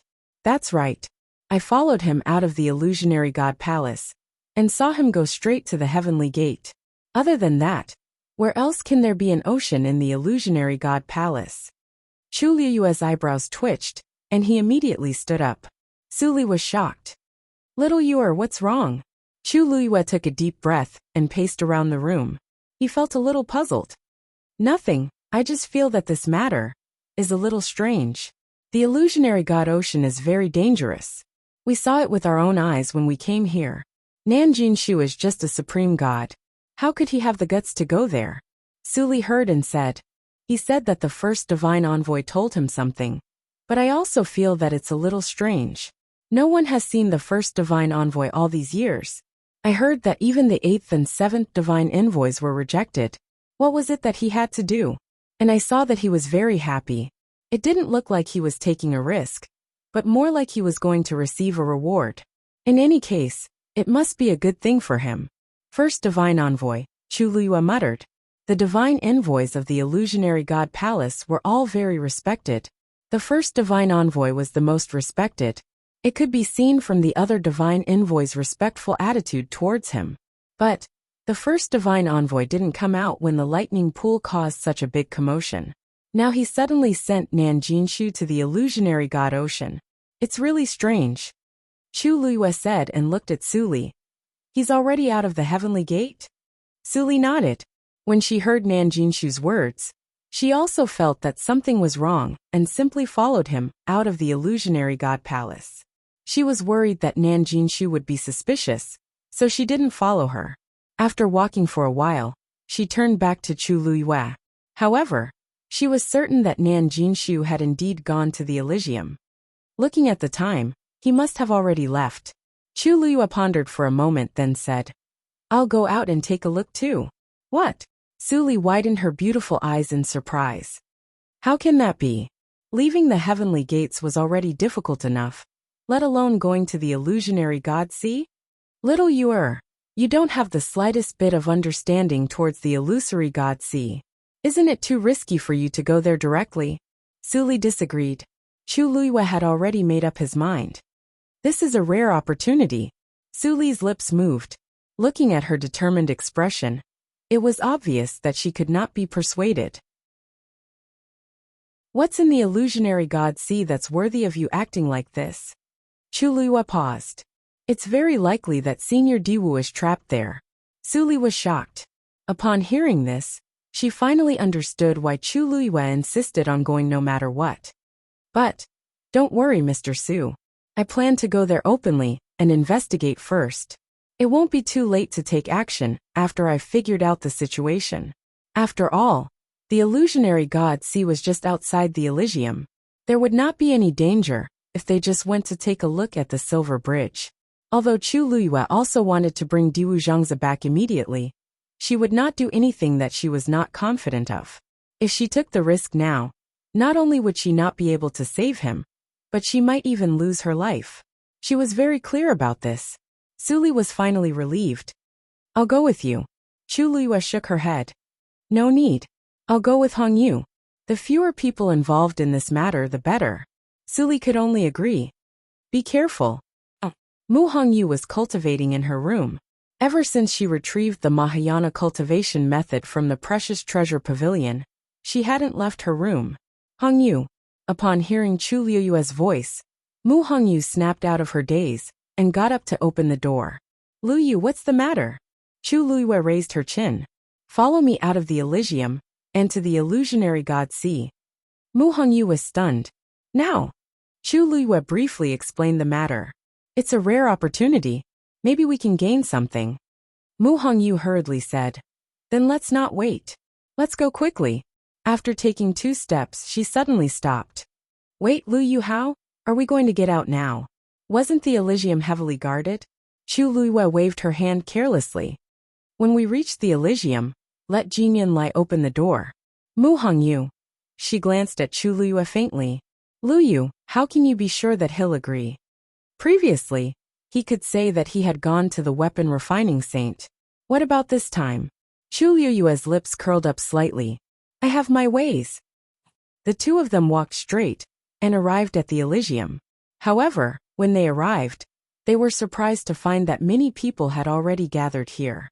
It was very lively. Did Nanjinshu really leave here and go to the illusionary god ocean? I saw it with my own eyes. How can it be fake? Is he crazy?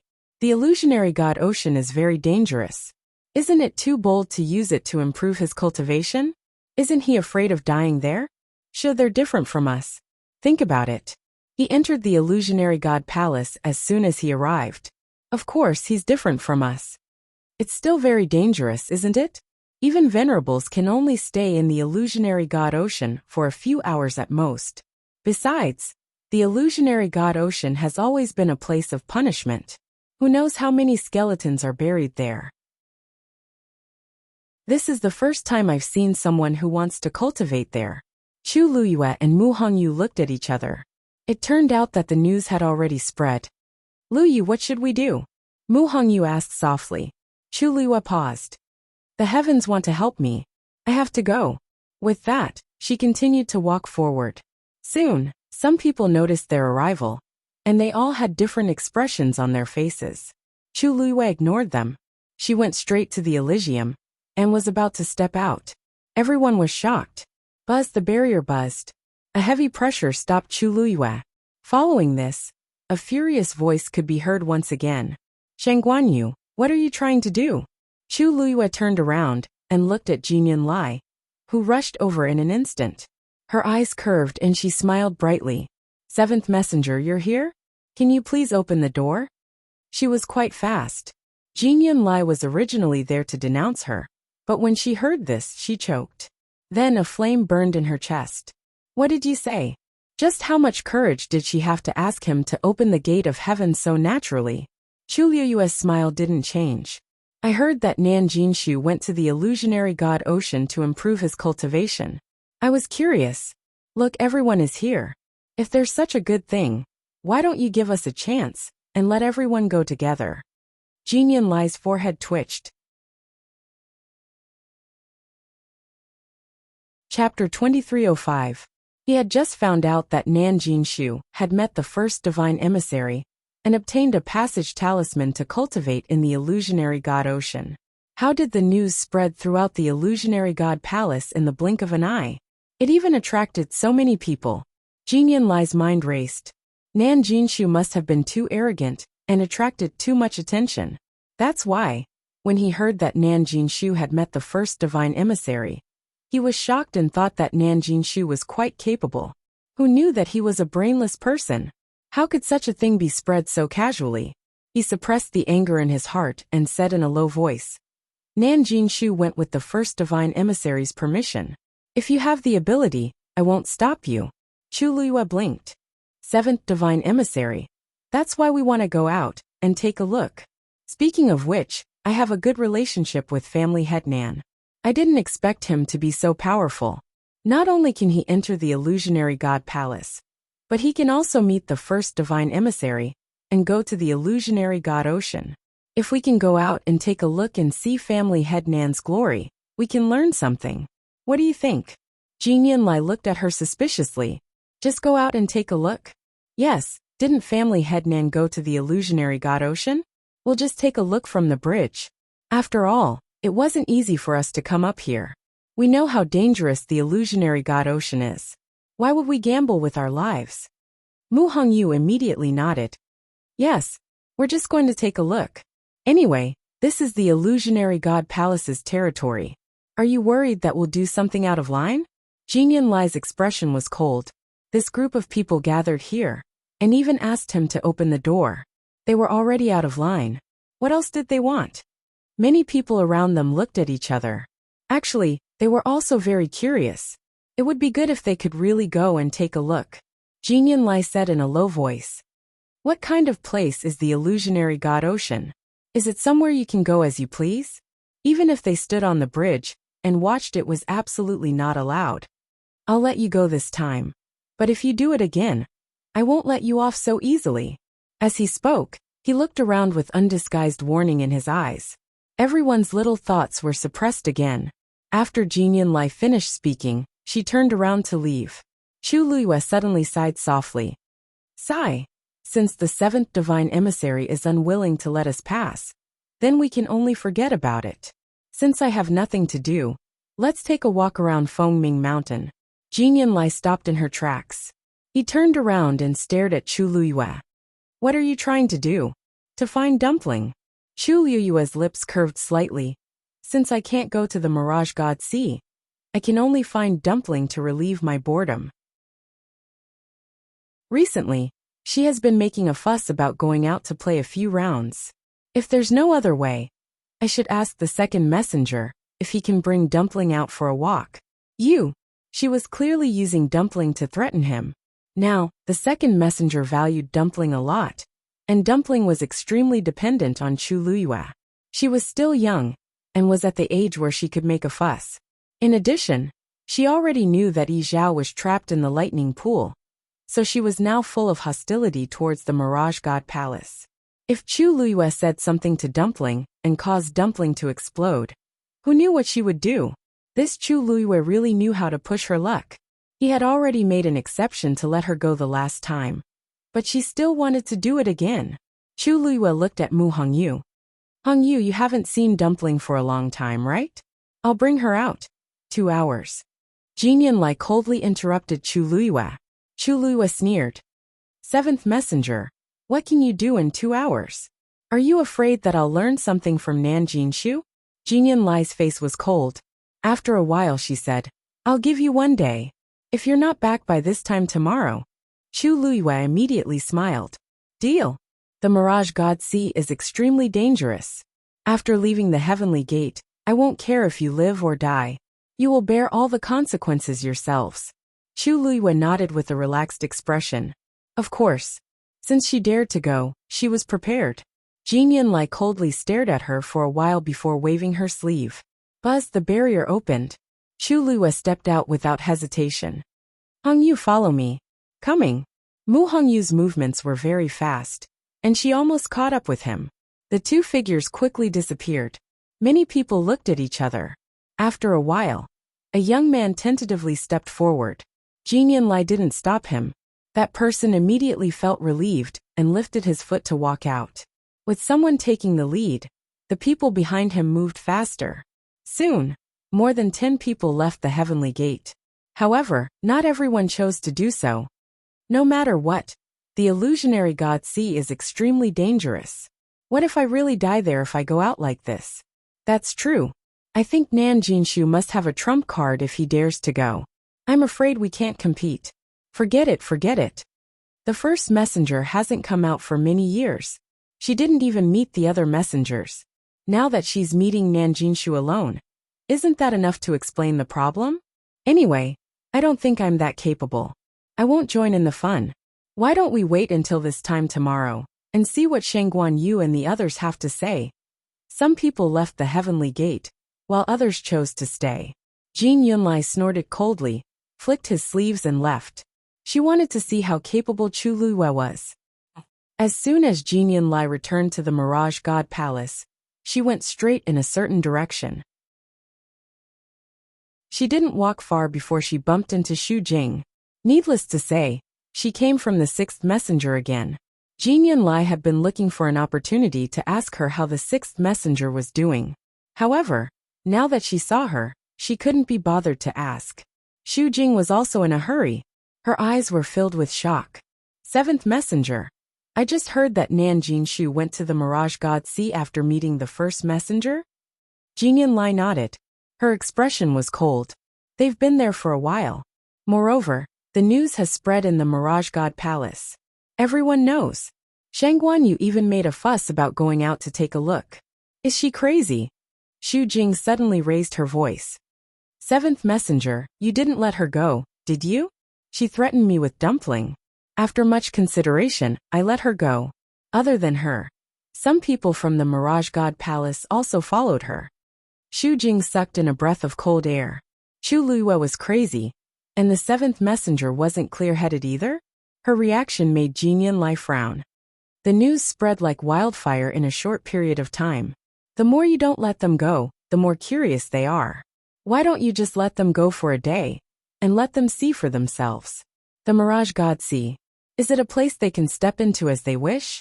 Everyone had a deep-rooted bad habit. There were some principles that no one would listen to no matter how many times you repeated them. Only when they felt the pain themselves would they deeply understand and remember it. Chapter 2306. Xu Jing's expression softened. Jing Yinlai's words weren't without reason. For 10,000 years, the Mirage God Ocean had been under the control of the first divine envoy. It was heavily guarded and dangerous. The Yu Qian had inherited almost all the rights of the first divine envoy, except for this one.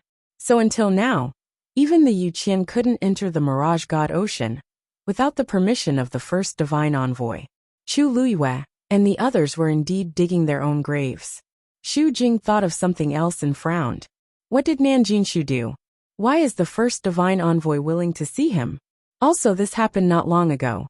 How did everyone know about it? Jing Yinlai shook her head and continued walking. I don't know. So I plan to ask the first divine envoy again. Xu Jing hurriedly said. I'll go too. When the two of them arrived, they saw two people walking out of the door. They were two young men, who looked to be in their mid-20s. One was handsome, and the other was delicate. Both of them had extraordinary temperaments. Jing Yinlai and Xu Jing were shocked when they saw them. Jiulong, Shi Yanyu. These two were the 9th and 10th divine envoys. They were both cultivating in seclusion. Why did they suddenly come here? And it seemed like they had just met the first divine envoy. Jiulong and Shi Yan looked over and greeted them. Greetings, 7th and 8th divine envoys. Jing Yinlai glanced at the two of them. Have you met the first divine envoy? The two of them nodded. The first divine envoy ordered us to go to the god-slaying tomb in the divine ruins world immediately. We are about to leave. The first divine envoy gave the order personally. Xu Jing couldn't believe it. One had to know that that person hadn't cared about the illusory god palace for many years. This was too sudden. Jing Yinlai suddenly realized something. Could it be because of Nanjinshu? Sure enough, Shi Yan immediately explained. Rumor has it that the third score is most likely there. So the first oracle sent the two of us to look for it together. Jing Yinlai and Xu Jing were both shocked. Then they finally understood. No wonder the first divine envoy suddenly made such a big move. It was because of this, although there were many divine envoys in the illusory god palace, there were very few who had the time and energy to do so. These two were indeed the most suitable choices. Jiulong said. If there's nothing else, we'll be taking our leave. After all, this was a task that the first oracle had personally given them. They did not dare to slack off. Jing Yinlai nodded. The two of them quickly left. Looking at the backs of the two people, Xu Jing frowned. After thinking for a moment, she walked towards the door. However, he was stopped by a barrier as soon as he arrived. A low and indifferent voice came from inside. Just do what you have to do. Xu Jing and his assistant were both stunned. Does this mean that he doesn't want us to intervene? Xu Jing was unwilling to give up. First oracle, this is a matter of great importance. Isn't it not enough to send only the two of them? After a moment the voice came again. Xu Jing, if you don't want to look after the herb mountain anymore, you can go with them. Xu Jing's face suddenly turned pale, and he took a few steps back. Xu Jing has offended you. Please forgive me, first oracle. Jing Yinlai also fell silent. The first oracle's meaning was very clear. There was really no need to continue asking. He cupped his hands and left. Then we won't disturb you anymore. After saying that, he gave Xu Jing a look. Xu Jing walked a few steps and suddenly thought of something. He paused and asked hesitantly. First oracle, the sixth oracle's divine body has been damaged. If you want to rebuild it, you need to use the golden Tianlei in the lightning pool. But now that the lightning pool is sealed, do you think? Originally, everything was going smoothly. They were just waiting for the right time. Who knew that the lightning pool would suddenly riot and disrupt their plans? If they couldn't rebuild the divine body as soon as possible, wouldn't the pills that she had painstakingly refined go to waste? Now, she didn't know when the lightning pool would be unsealed. Who knew how long they would have to wait? Therefore, she could only try to ask the first oracle for help. The courtyard quieted down, and a layer of coldness gradually surged out. Xu Jing's heart skipped a beat, and she suddenly felt uneasy. Then she heard the person inside say coldly, "Then let him suffer." Even after walking for a long distance, Xu Jing's heart still did not calm down. She walked a little absent-mindedly, and her eyes were unfocused. It wasn't until Jing Yinlai was about to go in another direction that she came back to her senses. She quickly walked a few steps and came in front of Jinyan Lai. When did the sixth oracle offend the first oracle? Jinyan Lai frowned. How would I know? Xu Jing's lips were still a little pale. She couldn't help but mutter in a low voice. This can't be. The first oracle has been in seclusion for many years, but the sixth oracle just came back not long ago. How could he offend the first oracle? Moreover, the first oracle is indifferent and rarely gets angry. But just now, when she mentioned the sixth divine envoy, the first divine envoy's voice contained a rare hint of anger. Jinyan Lai also heard it. This was different from the time when she wanted to rush in and annoy the first oracle. The sixth oracle seemed to have made a big mistake. So much so that the first oracle refused to help him rebuild his divine body. To him, this was clearly a piece of cake. Xu Jing suddenly thought of something, and her expression changed slightly. That's right, when the sixth oracle mentioned the first oracle, he seemed to be very frightened. At that time, she only thought that he was in awe and didn't think much of it. But now that she thought about it, Jinyan Lai looked at her and said, If you really want to know, why don't you just ask the sixth oracle? At this moment, Chu Luiyue and Mu Hongyu walked out of the divine gate and arrived at the silver bridge again. Chu Luiyue looked around as she walked. Soon she saw a familiar figure. Nan Jinshu. Mu Hongyu immediately followed her gaze. Where is he? Above the deep blue sea in the distance, there was a person flying through the air. It was Nan Jinshu. He went deeper into the illusionary god sea before stopping. Then he rushed directly into the illusionary god sea. Chapter 2307. The onlookers on the silver bridge grew restless when they saw this. Nan Jinshu actually went in just like that? Even Her Eminence can't stay in the Mirage God Ocean for too long. Where did he get his confidence from? The Mirage God Ocean contains an abundant amount of energy.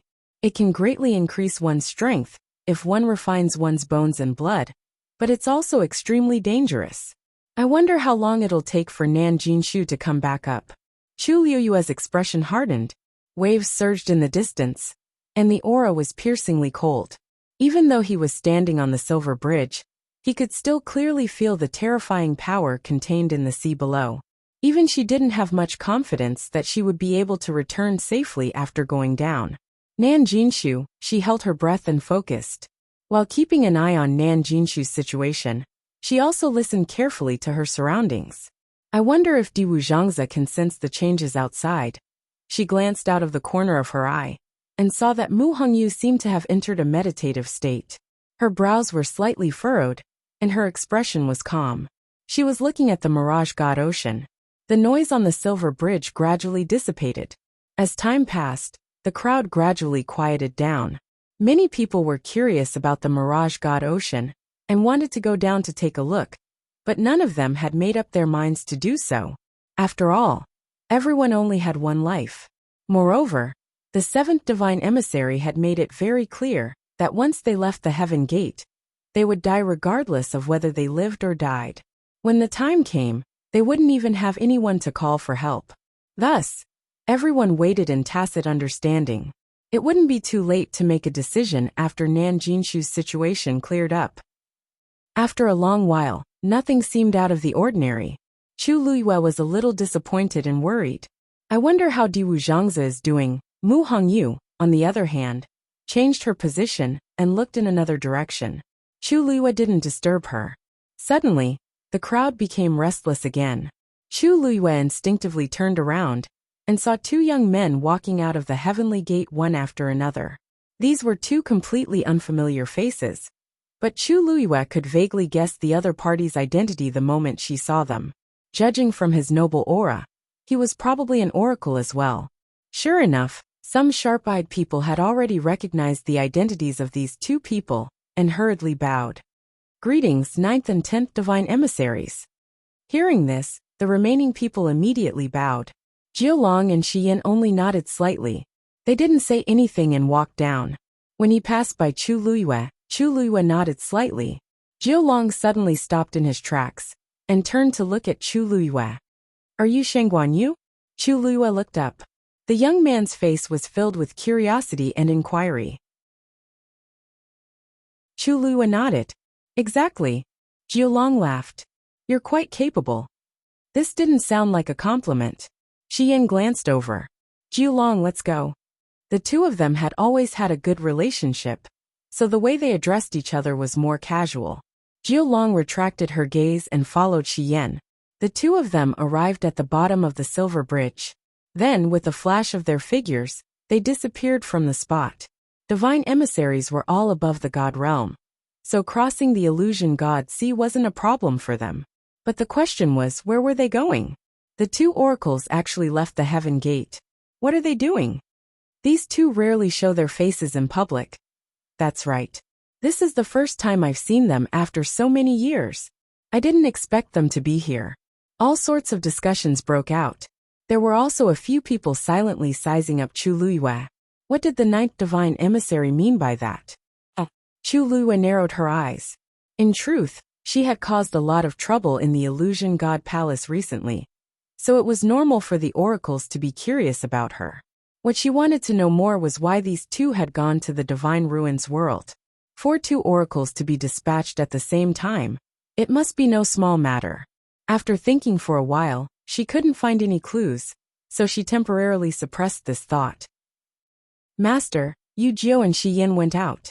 I think it has something to do with Nan Jinshu. In the room, Rong Xiu sat behind the table, reading a book in his hand. Hearing Yin Qing's words, he replied with a and flipped a page of the book. Other than that, there was no other reaction. Yin Qing hesitated for a moment and asked, "Why don't I go and find out where they went?" Rong Xiu's thin lips curved. No need to ask. They went to the god-slaying mound. God-slaying mound? Yin Qing was shocked. Why are they going to the god-slaying mound at this time? For the last zither score, of course. Other than that, what else could make the illusion god palace do such a big thing? Yin Qing frowned. That zither score is also very important to Madam. If they find it first, they won't find it. Rong Xiu laughed, put down the book and looked out the window. It will belong to whoever it belongs to. Yin Qing retreated from the room.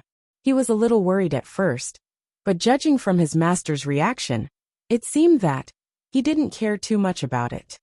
Wind element pill. 1 Platycladus orientalis, 3 Huaimingzi, 1 golden sand vine. Little Hachi's lazy voice came. Yin Qing looked up and saw little Hachi and Jian Fengqi sitting face to face in the yard. Jian Fengqi was holding a book in his hand, and there was a pile of herbs on the stone table in front of him.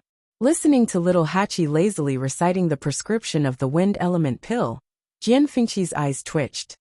You really know everything on this list. Little Hachi chuckled and picked a Jinling fruit.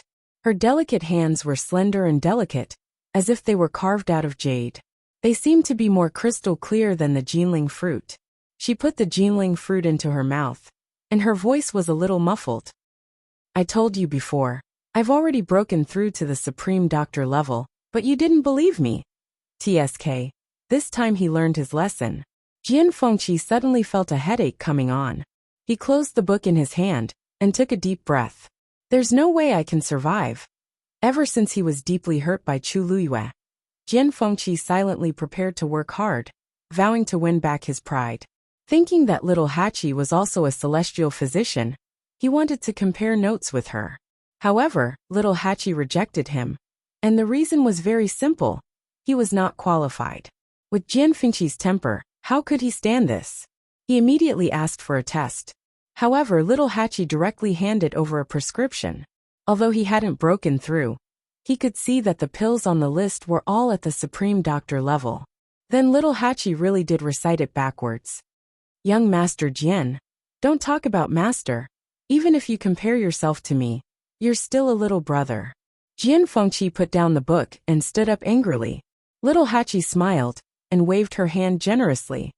This book is for you, no need to thank me. Jian Fengqi turned around, picked up the book, and left angrily. Chapter 2308. Tisk, it's been so many years. Haven't you suffered enough blows yet? Little Hachi smiled leisurely. Your courage is commendable. Jian Fengqi staggered and walked even faster. After a while, his figure disappeared outside the door. Well, it was obvious that he had gone to the herb mountain. Little Hachi was in a good mood after dealing a blow to the proud young master Jian in all aspects. She glanced around and saw Yanqing. She smiled and said, "Oh Lord Yanqing, where are you going?" Her greeting was just a casual greeting. Who would have thought that Yanqing would take a step forward and walk over to her? When he was 3 steps away from Little 8, he stopped and stood still. His figure was thin and tall. With Little 8 sitting on him and standing on him, he appeared even more oppressive. Jian Fengqi is 27 years old this year. If I remember correctly, he should be older than you, right? Little Hachi was stunned. She was still chewing on the Jinling fruit. When she came to her senses, her eyes curved, and she burst out laughing. "Lord Yanqing, I was just joking. You don't have to take it seriously." Yanqing pursed his lips slightly. Little Hachi blinked her beautiful eyes. She stood up and moved closer. The distance between the two of them was instantly shortened. "Lord Yanqing." Little Hachi's cheeks were still puffed up. When she opened her mouth, a sweet fruity fragrance spread out. It was the taste of the Jinling fruit in her mouth. Yanqing's eyes landed on her moist and plump red lips for a moment. Then he quietly looked away. Little Hachi did not notice. She smiled and said, "You don't seem very happy." Yanqing's voice was cold. "I've always been like this. I'm not happy or unhappy." Little Hachi snorted in her heart. Everyone had 7 emotions and 6 desires. This Lord Yanqing seemed to be an exception. She turned around and smiled, the smoke swirling around her. "If young Master Jian can be my younger brother, then Lord Yanqing can also be my elder brother. You see, your status is much higher than his." Yanqing frowned. Little Hachi tilted her head. "Brother Yanqing?" The originally light and sweet fragrance seemed to have suddenly become rich and thick, making people a little intoxicated. Her voice had always been soft and gentle, and he had long since gotten used to it. However, at this moment, he suddenly felt that something was different, as if his heart had been gently scratched by something. Yanqing turned around and left. Sigh. Seeing that there was no response from the other party, Little 8 pursed her lips and swallowed the fruit in her mouth. "I can't call you little brother or big brother. You're really hard to please." Yanqing went straight back to her room. As soon as she entered the room, she immediately felt that something was wrong and looked up at the screen. Her cold gaze was as sharp as a knife, as if she was going to cut the screen. "Come out." "Sigh. It's not like you don't know it's me. Can't you be nicer?" A figure slowly walked out from behind. It was Yuemo. Yanqing's expression did not change. "If I didn't know it's you, you would have died here." A strange smile appeared on Yumo's face as he said word by word, "You're too fierce, brother Yanqing, big brother." As soon as he finished speaking, a strong wind attacked. Swish! Yuemo was shocked and immediately dodged. He patted his chest with lingering fear. "TSK, we were talking nicely. Why did you hit me?" Yanqing's eyes were as cold as ice. "If you want to die, I can send you on your way." Yuemo snorted. "I haven't lived long enough. Forget it." How interesting it was to live. Yanqing was speechless because of a girl's words. If he died, he would not be able to see such a wonderful scene. No wonder you're Madam's subordinate. Little Hachi, you're really awesome. If you have something to say, just say it. If not, get lost. It was rare for Yanqing to say so many words to him, but it was not good. Yuemo silently held back a tear of sympathy for himself, and then said, "I'm here to talk to you about something serious. The first oracle sent Jiolong and Shiyan to the god-slaying tomb. You already know, right?" Yanqing nodded. "The news was sent by Nanjinshu. By right, Jun Jiuqing should know about it, but he didn't say anything. And after that, he went into seclusion. I feel something is wrong." Yanqing frowned. "What do you mean?" Yuemo took a deep breath and said seriously, "He went to the main hall of the palace of the illusory god." Time passed slowly. It was still calm above the sea. Nanjinshu still hadn't come out. If it weren't for the fact that the surrounding energy kept flowing in Nanjinshu's direction, everyone would have thought something had happened to him. After a while, Mu Hongyu finally came back to her senses and went to Chu Luyue. "Luyu, Chu Liyue turned to look at her. Their eyes met. Mu Hongyu frowned and shook her head. She had already tested it. Under the illusory god ocean, the space was indeed distorted. But standing on the silver bridge, she couldn't check it out because of the water. She had tried a few methods but none of them worked. Chu Liyue's eyes flickered. Then she made up her mind. I'll go down and take a look. Since she couldn't see the whole picture here, she might as well go down and check it out. Mu Hongyu was shocked and quickly pulled her wrist.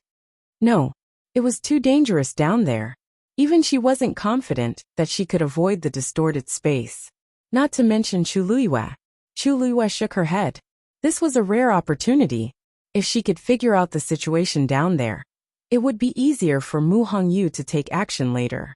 Hearing the conversation between the two of them, many people around them looked over in surprise. Shang Guanyu wants to go down there? She's too bold. I heard that she crossed the sea very easily before. She even brought a few high gods with her. She must be quite confident, right? That's different from this. The illusory god ocean. She might not be able to come back up after going down. Besides, she doesn't have the first divine envoy's permission. Isn't she just digging her own grave? Let's just wait and see. If one had the first divine envoy's permission, they would have an extra layer of protection in the illusory god ocean.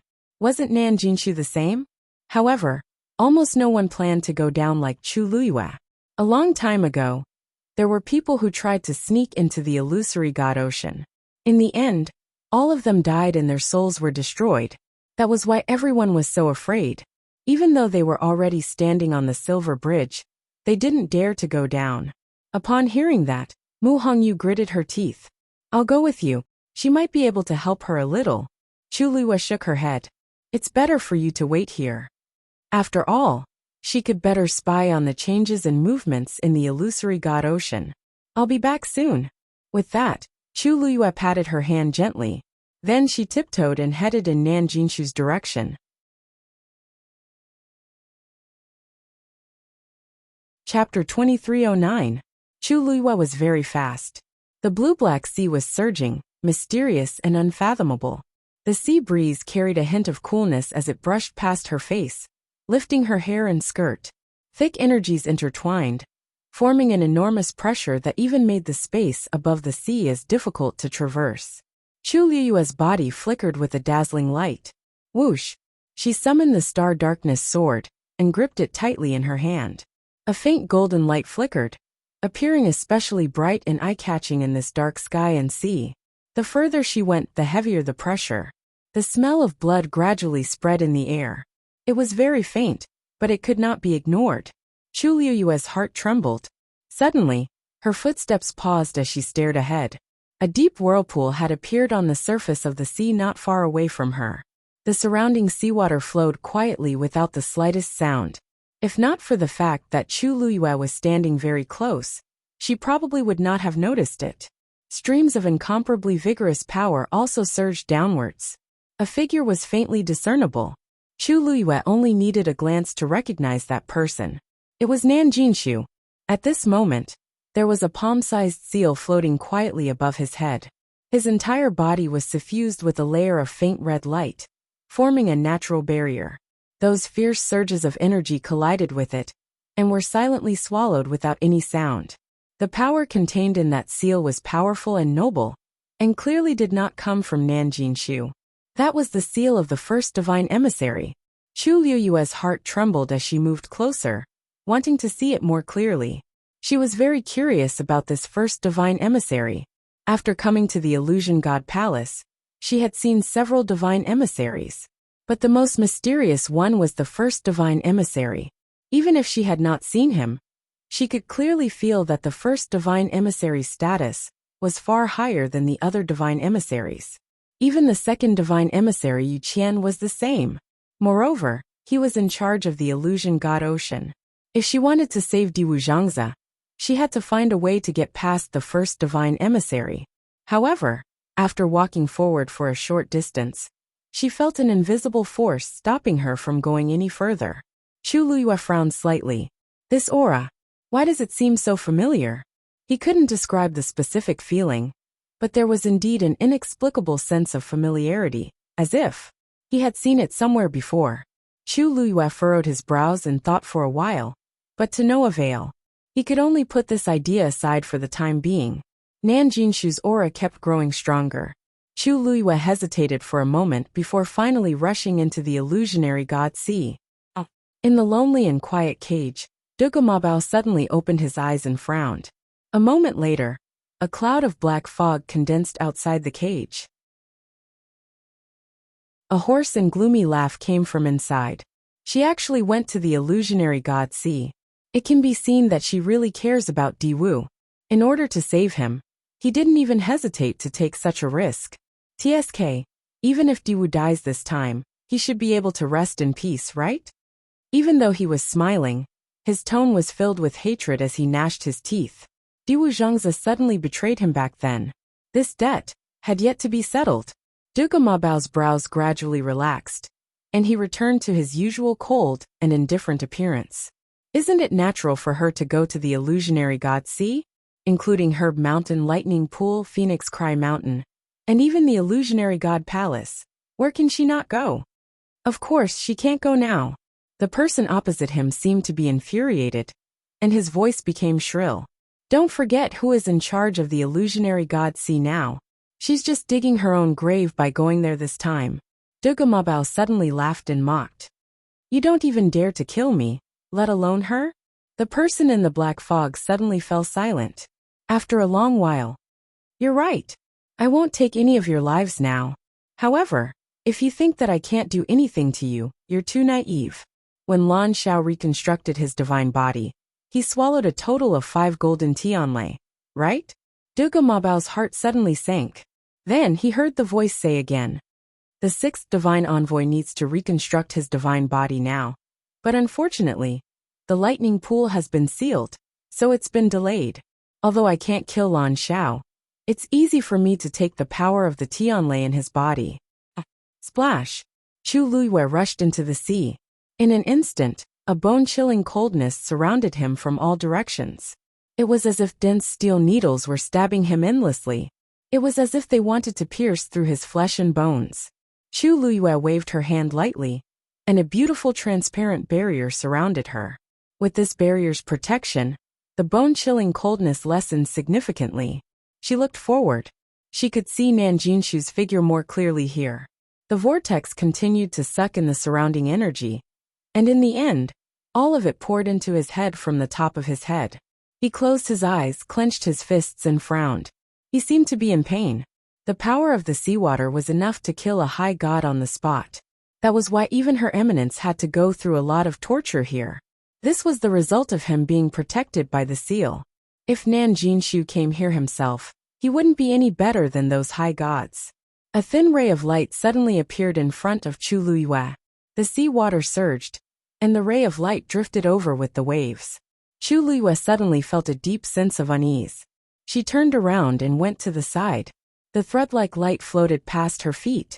An extremely thin black spatial crack appeared. Chu Luyue's pupils contracted.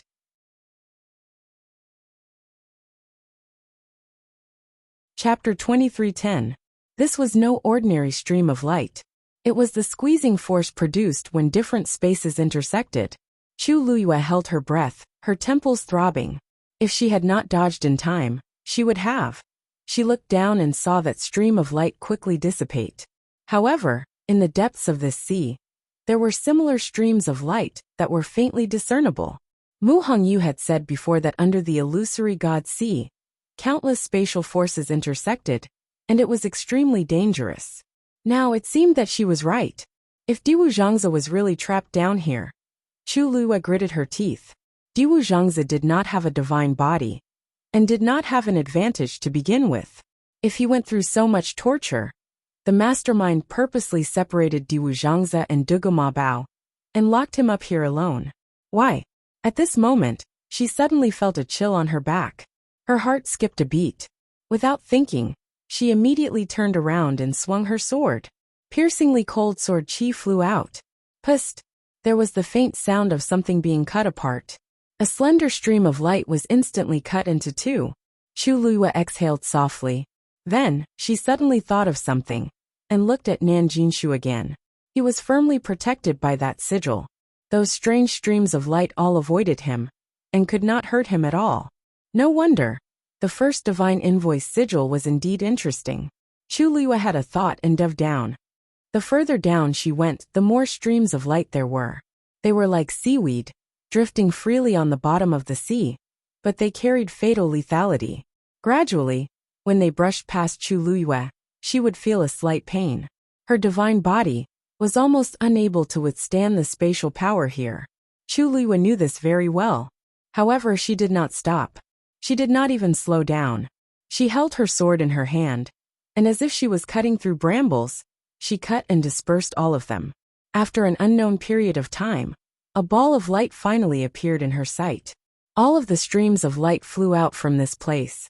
Some drifted into the distance, constantly tearing apart space, while some intertwined with each other, causing energy to scatter chaotically. She faintly felt a sense of uneasiness in her heart, and finally stopped. Within that ball of light, a figure was faintly discernible.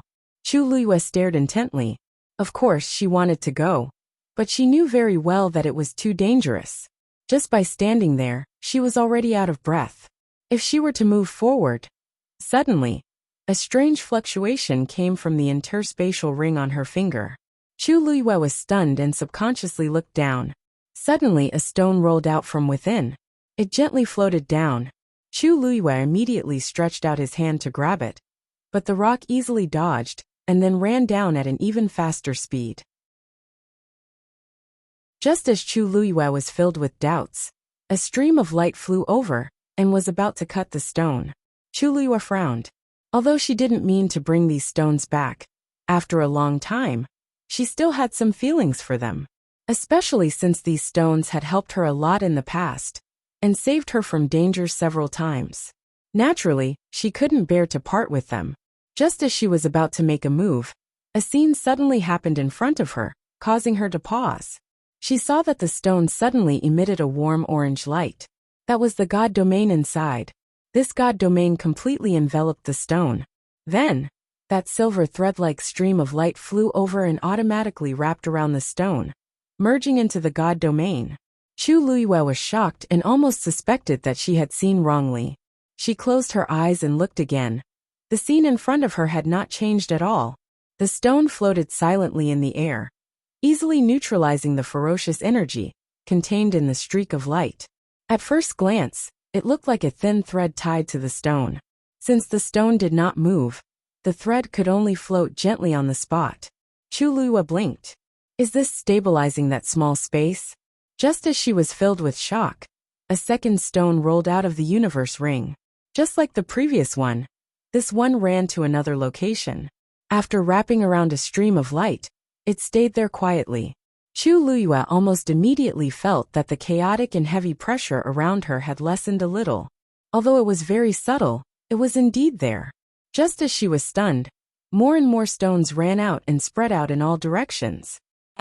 At this moment, Mu Hongyu was standing on the silver bridge and waiting anxiously. She stared in the direction where Chu Liyue had disappeared. Her hands were clasped together, and her heart was hanging high.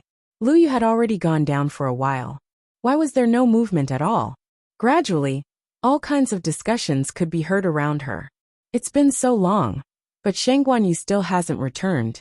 Could something have happened to her? I don't think so. I heard that she has a few trump cards on her. Other things aside, she should have no problem staying alive. That's hard to say. It's risky to enter the Mirage God Ocean without the first divine invoice permission. Mu Hongyu frowned. At this moment, she was suddenly shocked. She looked at the sea in the distance, and a trace of disbelief flashed across her eyes. The countless intersecting spaces under the sea seemed to be gradually stabilizing. She took a few steps forward, not daring to breathe too loudly, afraid that she was mistaken. However, everything was proceeding in an orderly manner. The scene in her mind was gradually becoming clearer. Nan Jinshu soon noticed that something was wrong. That was because the energy flowing into his body was gradually decreasing. At a certain moment, he finally opened his eyes and looked up. The vortex had shrunk a lot compared to before. Naturally, the energy contained in it could not be compared to before. How could this be? Nan Jinshu frowned. The energy in the Mirage God Ocean was endless. He was just taking a drop in the ocean to increase his cultivation base. Why was this not working? Soon, he realized that the reason for this was that the energy around him seemed to have dispersed a lot compared to before. Many of them were moving toward the depths of the sea. He took the opportunity to look down. It was fine if he did not look, but when he did, he was immediately horrified. In the depths of the dark sea, balls of light were quietly flickering. They were very close to each other. At a glance, they looked like a pile of gorgeous lights. However, he soon realized that this was not the case. That was because those balls of light were emitting a unique pressure. He was familiar with this feeling. That's a god domain? Nan Jinshu muttered in disbelief. Then, a light suddenly flashed across his mind. Shangguanyu, isn't that her 3,000 god domains? She's here too. And she's even using her god domain to devour the energy in the Mirage God Ocean? Digression. An ink-stained February floated by. Fifth update around 7 a.m.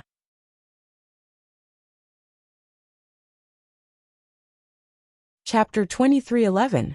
Chu Luiyue crossed her arms and looked at the balls of gorgeous god territory floating in front of her. She rubbed her glabella as if she had a headache. It shouldn't have been like this. She just wanted to check out the situation first, so that Mu Hongyu could rescue Diwu Zhangzi after she broke through to the Mahayana realm. She didn't expect to cause such a big commotion. She wanted to try to stop them, but she soon realized it was useless. These stones were sometimes obedient and sometimes disobedient.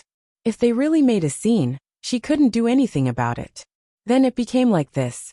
The countless intersecting spaces under the illusionary god ocean were almost all frozen. There was no longer that oppressive aura around. In short, it was very stable. Unfortunately, there was a barrier at the bottom that trapped Diwu Zhangzi.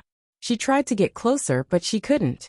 It was also the only area that the 3,000 god territories hadn't touched yet. As for the other places around, Chu Luiyue could even feel the slightest ripple in her surroundings. Shangguanyu. Nan Jinshu's voice came from above, sounding flustered and exasperated. Chu Luiyue looked up and waved her hand. Patriarch Nan, what a coincidence. Nan Jinshu's breath was stuck in his chest. Coincidence? Who's so coincidental with you? Why are you here? Nan Jinshu came to Chu Luiyue and questioned her coldly. Chu Luiyue smiled. If Patriarch Nan can be here, why can't I? Nan Jinshu snorted. I came with the permission of the first divine envoy. Of course, I'm different from you. You barged in here and used your god territory to forcibly take away the power that originally belonged to me.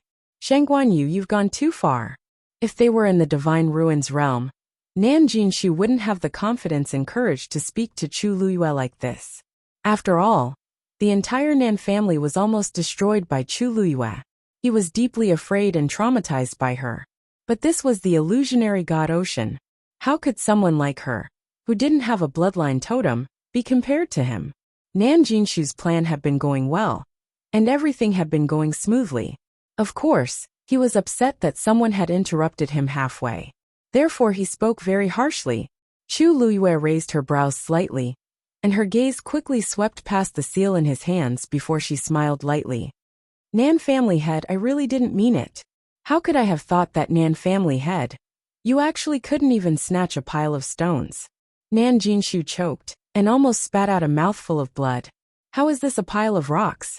These were clearly deity domains. Furthermore, these divine territories were all under her control. How could she possibly escape responsibility? Chu Luiyue turned around and waved at a rock not far away. All right, time to go back. The rock retreated, and the light around it became even more resplendent. At the same time, it began to devour the surrounding power at an even more astonishing rate. Chu Luiyue sighed and shrugged at Nan Jinshu. Nan family head, you saw it too. They really didn't listen to me. If she had a choice, she wouldn't have made such a big deal out of it. Nan Jinshu's eyes twitched violently. For a moment he felt deeply humiliated. However, Chu Liuyue's expression was so sincere that he couldn't think of anything to refute her. Only then did he realize that the space here seemed to be under Chu Liuyue's control. It was no longer a threat to her. The illusionary god ocean. Wasn't the illusionary god ocean extremely dangerous? Why was it suddenly different when it came to Chu Liyue? He had relied on the first divine invoice seal to barely protect himself. What about her? She relied on these rocks. Nan Jinshu couldn't help but look at the seal in his hand. He suddenly felt that all his previous plans were a joke. As long as Chu Liyue was here, he wouldn't be able to continue cultivating. He gritted his teeth and said, "The first divine envoy will know. The first divine envoy will definitely find out what you've done. Let's see how you explain yourself then." Chu Liyue nodded in agreement. "That's great. I'd like to meet him too." Nan Jinshu's chest tightened. He felt that if he continued talking to Chu Liyue, he would die of anger first. Nan Jinshu turned to leave when he realized that he couldn't get an explanation. He wanted to see how the first divine envoy would punish her. "Wait," Chu Liyue suddenly called out to him. "Nan family head, there's something I don't understand. Can you explain it to me?" Nan Jinshu said impatiently without turning his head. "Go ahead and find out what you want to know. You're very capable anyway, aren't you?" But the next moment, Chu Liyue's figure moved, and she appeared in front of him, blocking his path. "Nan family head, why are you in such a hurry to leave? It doesn't matter if you leave earlier or later. It won't affect your cultivation too much," Chu Liyue said with a smile. Nan Jinshu's lips moved, but when he saw the Star Spectre sword appear in her hand, he swallowed his words and changed the topic. "What do you want to know?" Chu Liyue's lips curled up. "It's not a big deal. I'm just curious. Where did you get this seal?" Nan Jinshu was stunned.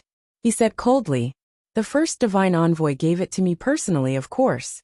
"That's right. Why would he give it to you?" Chu Liyue nodded and took another step forward.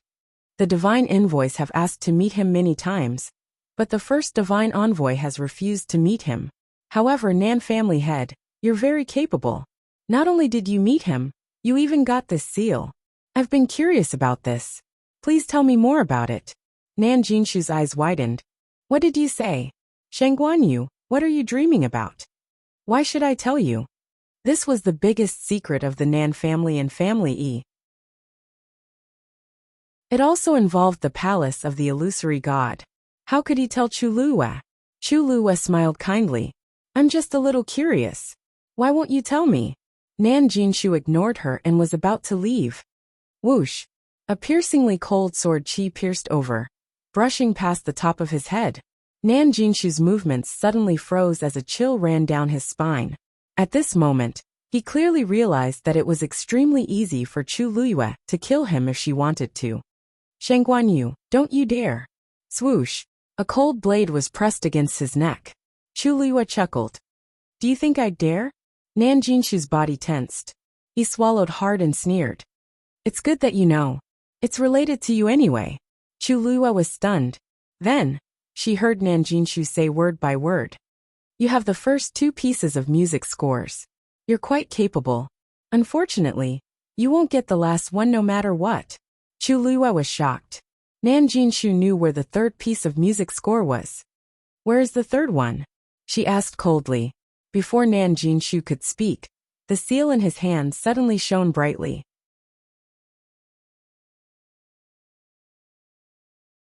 Chapter 23:12. A scarlet light flew out and enveloped Nan Jinshu. A terrifying pressure descended upon him, encircling his entire body and forming a barrier. Clang! A wave of energy repelled Chu Liyue's Star Darkness sword. Chu Liyue was shocked and quickly retreated. However, the Star Darkness sword couldn't completely avoid the attack. The sword trembled, almost numbing Chu Liyue's hand. Did the first divine emissary attack? Chu Liyue frowned. He suppressed the surging aura in his chest and looked at Nan Jinshu. Nan Jinshu was overjoyed. First divine emissary. The seal flew out of his hand and floated in the air. An endless amount of pressure and power spread out from it. Chu Liyue narrowed his eyes. The seal contained the first divine emissary's aura. No wonder Nan Jinshu was so confident. First divine emissary. Did you see that? This Shangguanyu is extremely bold. Not only did she barge into the illusionary god sea, but she also turned this place upside down. She even forced me to tell her the whereabouts of the third zither score. Nan Jinshu was excited. He felt like he had found a savior, and hurriedly told him everything that Chu Luyue had done. She's so bold and arrogant. She doesn't care about you at all. She doesn't respect the illusionary god palace at all. First divine emissary, you must punish her severely as a warning to others. Nan Jinshu couldn't be blamed for being so angry. After all, a sword was pressed against his neck just a moment ago. His life was hanging by a thread. Now that he finally had a chance to counterattack, he naturally wouldn't let it go. He wanted nothing more than to ask the first divine emissary to kill Chu Luyue personally. However, in the next moment, a cold and deep voice rang out from the talisman, causing Nan Jinshu to be stunned. Nan Jinshu, what did you say to her just now? Every word was cold and deep, like an interrogation. His tone was filled with undisguised anger. Nan Jinshu was stunned. What did he say just now? No, he told Chu Luyue about the third score. His entire body was covered in cold sweat. First messenger, I didn't do it on purpose. Shengguan Yu has been forcing me. This matter was extremely confidential, which was why the first divine emissary was willing to meet him and gave him the qualifications to cultivate in the illusionary god sea. If it was any other day, Nan Jinshu wouldn't have mentioned it so casually. But just now, Chu Luyue's sword was on his neck. He was angry and scared. In a moment of impulse, he actually blurted it out. He didn't expect the first oracle to know about it. Chu Luyue narrowed his eyes when he heard the voice. This voice was very unfamiliar, but the tone, it was strangely familiar. He felt like he had heard it somewhere before. Nanjin Shuxing was afraid that he would be punished. He quickly shifted the blame to Chu Luyue. First divine emissary, if she hadn't forced me, I wouldn't have said these things. Furthermore, the first two pieces of music are indeed with her. She had broken so many taboos. Just this alone should be enough to punish her, right? However, the first divine emissary didn't seem to listen to Nan Jinshu. Both of you, leave the illusionary god sea immediately. From now on, you are not allowed to come back. Nan Jinshu was stunned. First divine emissary, what do you mean? He didn't mind. He had made a mistake and should be punished. But, what about Chu Luyue? First divine emissary, Before he could finish his sentence, the first divine emissary's voice came from the talisman again. Nan Jinshu, do you have any objections? His voice was very soft, but it made Nan Jinshu shiver. He hurriedly said, I wouldn't dare. No matter how unhappy he was with this result, he knew that he couldn't show it. Wasn't going against the first divine emissary suicidal.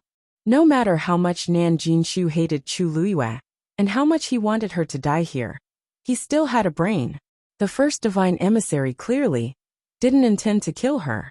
Other than chasing her out of the illusionary god sea, there wasn't any other punishment. Perhaps it was because he was afraid of the two scores? After all, the talisman had already recognized her as its master. It wasn't feasible to take it by force. Nan Jinshu thought about it, and felt that this was the only answer. He suppressed the surging emotions in his heart, and cupped his fists. Jinshu will leave now. After that, he gave Chu Luyue a deep look before heading up to the sea. However, the talisman didn't leave with him. It just hung there quietly. It was only a few steps away from Chu Luyue. Chu Luyue stared at the talisman and suddenly asked, First divine emissary, have we met before? The talisman didn't answer. Several rays of red light swirled around, stirring up waves. Swoosh! The scattered stones finally returned to Chu Luyue. Chu Luyue had a thought, and put them all back into her universe ring. Then, the talisman quietly dissipated. It transformed into a crimson light that covered everything below. Chu Luyue's eyes narrowed. This red light was exactly the same as the Red Moon Desert. She clenched her fists and finally turned to leave. Splash!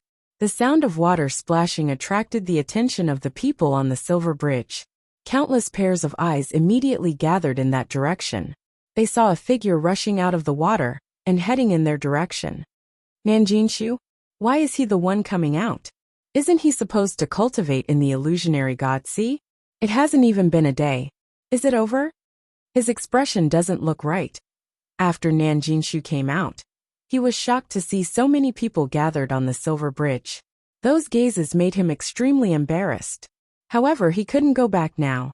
He could only brace himself and go forward. Soon, he arrived on the silver bridge as well.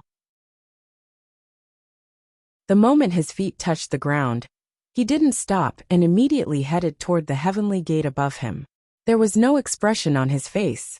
He exuded a dangerous and cold aura that kept people at arm's length. Anyone with eyes could see that he was in an extremely bad mood at this moment. The people around him quieted down. However, not everyone was wary of him. For example, Mu Hongyu. She quickly arrived in front of Nan Jinshu and stopped him. Nan Jinshu, where's Lu Yu? Nan Jinshu knew who she was talking about.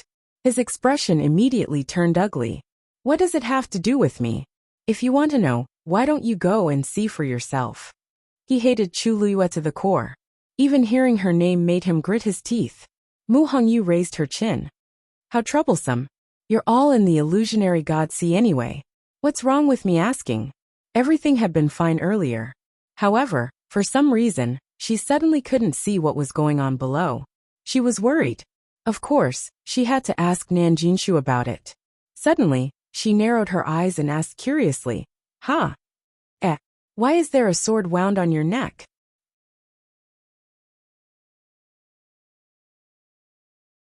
Chapter 23:13.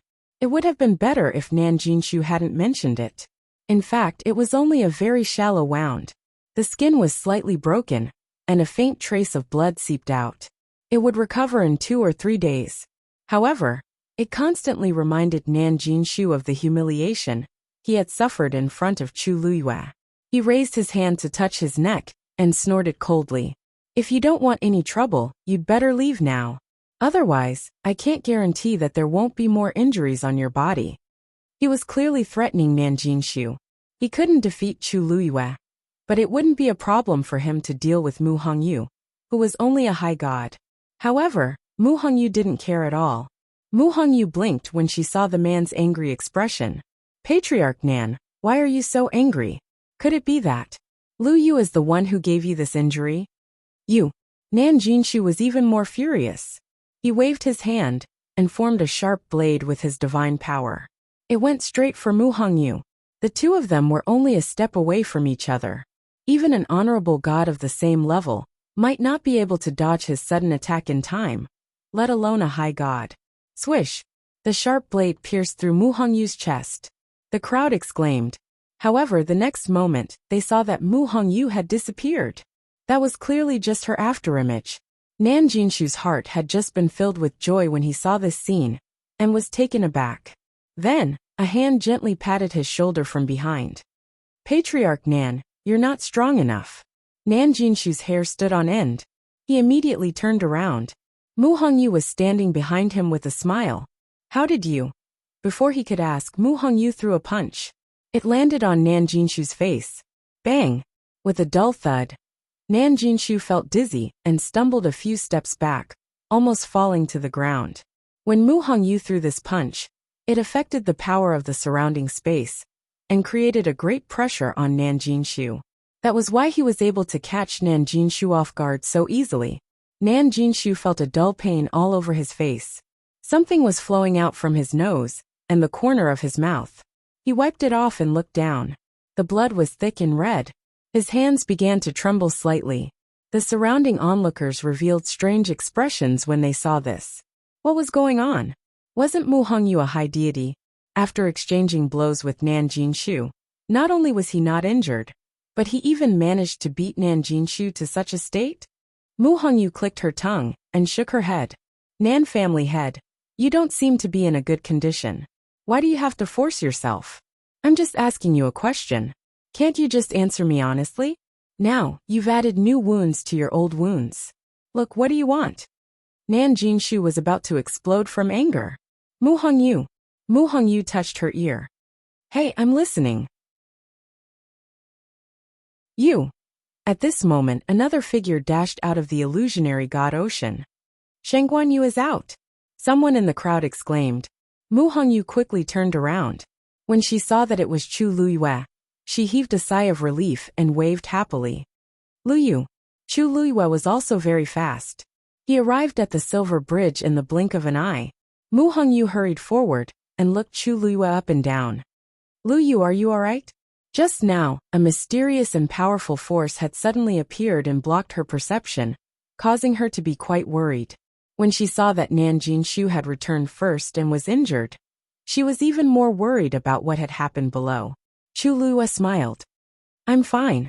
Mu Hongyu heaved a sigh of relief after confirming that she was really not injured. That's good, that's good. Chu Luyue looked up and saw Nan Jinshu covering his nose with blood all over his face. He raised his eyebrows in surprise. What happened to the Nan family master? He had only arrived a little earlier than her. Why was he injured again? Mu Hongyu coughed. I asked him about your situation just now. Not only did he refuse to tell me, but he even wanted to hit me. I had no choice but to retaliate. She sounded quite aggrieved. Everyone was speechless.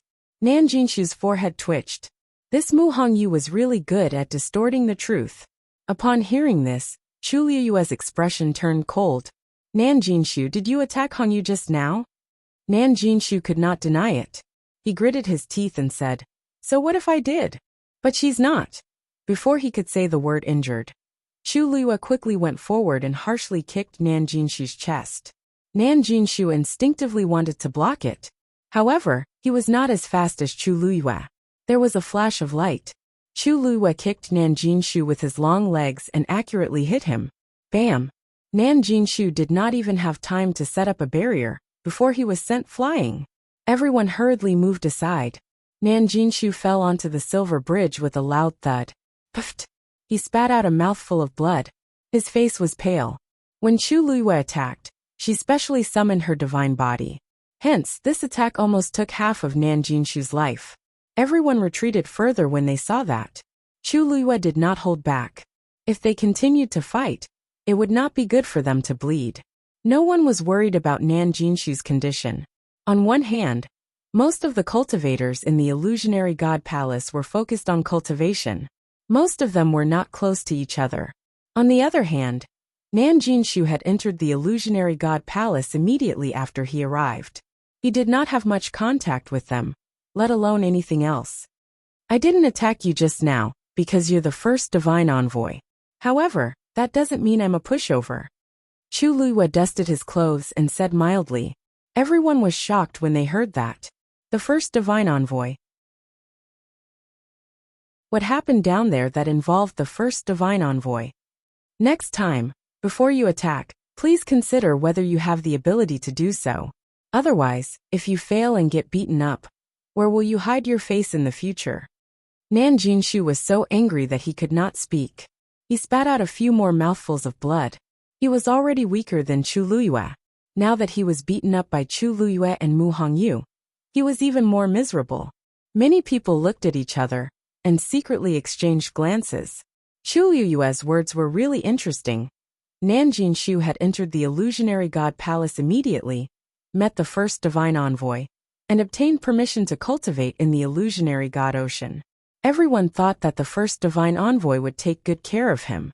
However, why did Chu Luyue not seem to be worried about causing trouble for himself after beating up Nan Jinshu?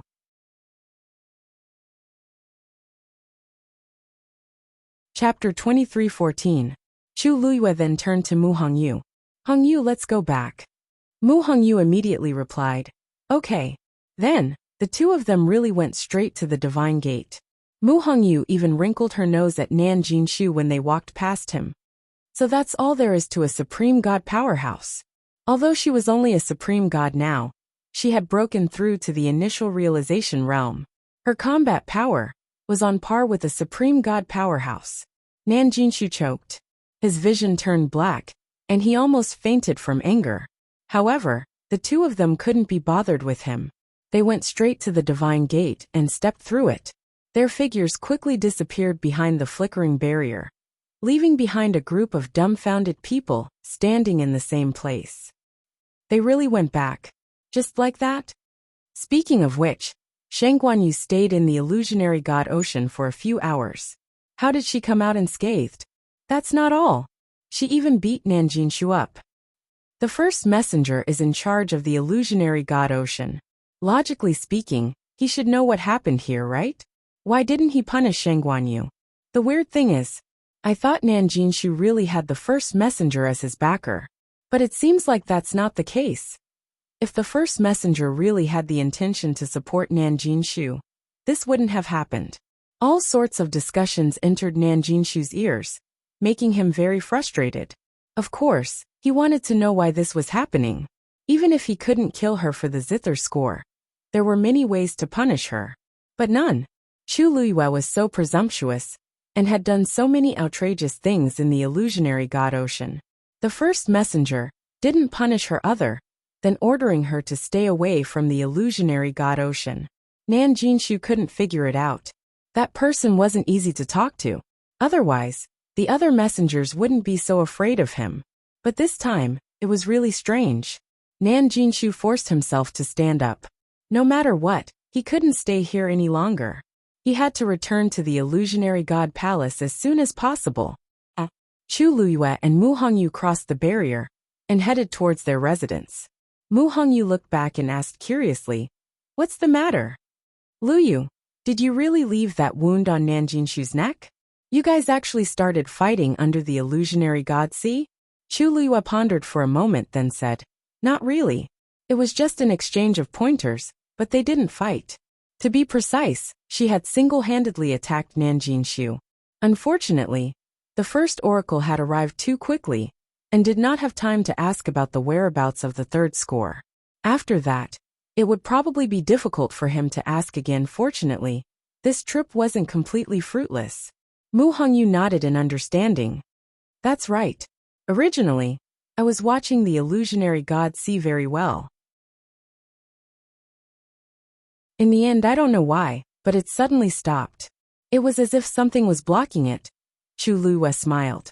"Since the first divine envoy has made his move, it will naturally be difficult for you to investigate." Mu Hongyu's almond-shaped eyes widened. Did the first divine envoy really go? Why didn't I see him? He didn't come in person. The seal that Nanjinshu brought over contained a trace of the first divine envoy's aura. He came out when he sensed what Nanjinshu and I were doing. I see. I knew that the power was very strong. Mu Hongyu finally figured out this problem and understood a lot more. I've long heard that the first divine envoy is very powerful. It seems like it's true.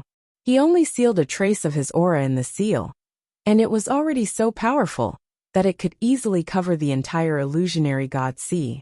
It was hard to imagine how powerful he was. That's why I wanted to meet him. Unfortunately, this kind of opportunity is hard to come by." Chu Luiyue was not only amazed by the first oracle's power, but she also wanted to know something. She wanted to know if she had any history with the first oracle.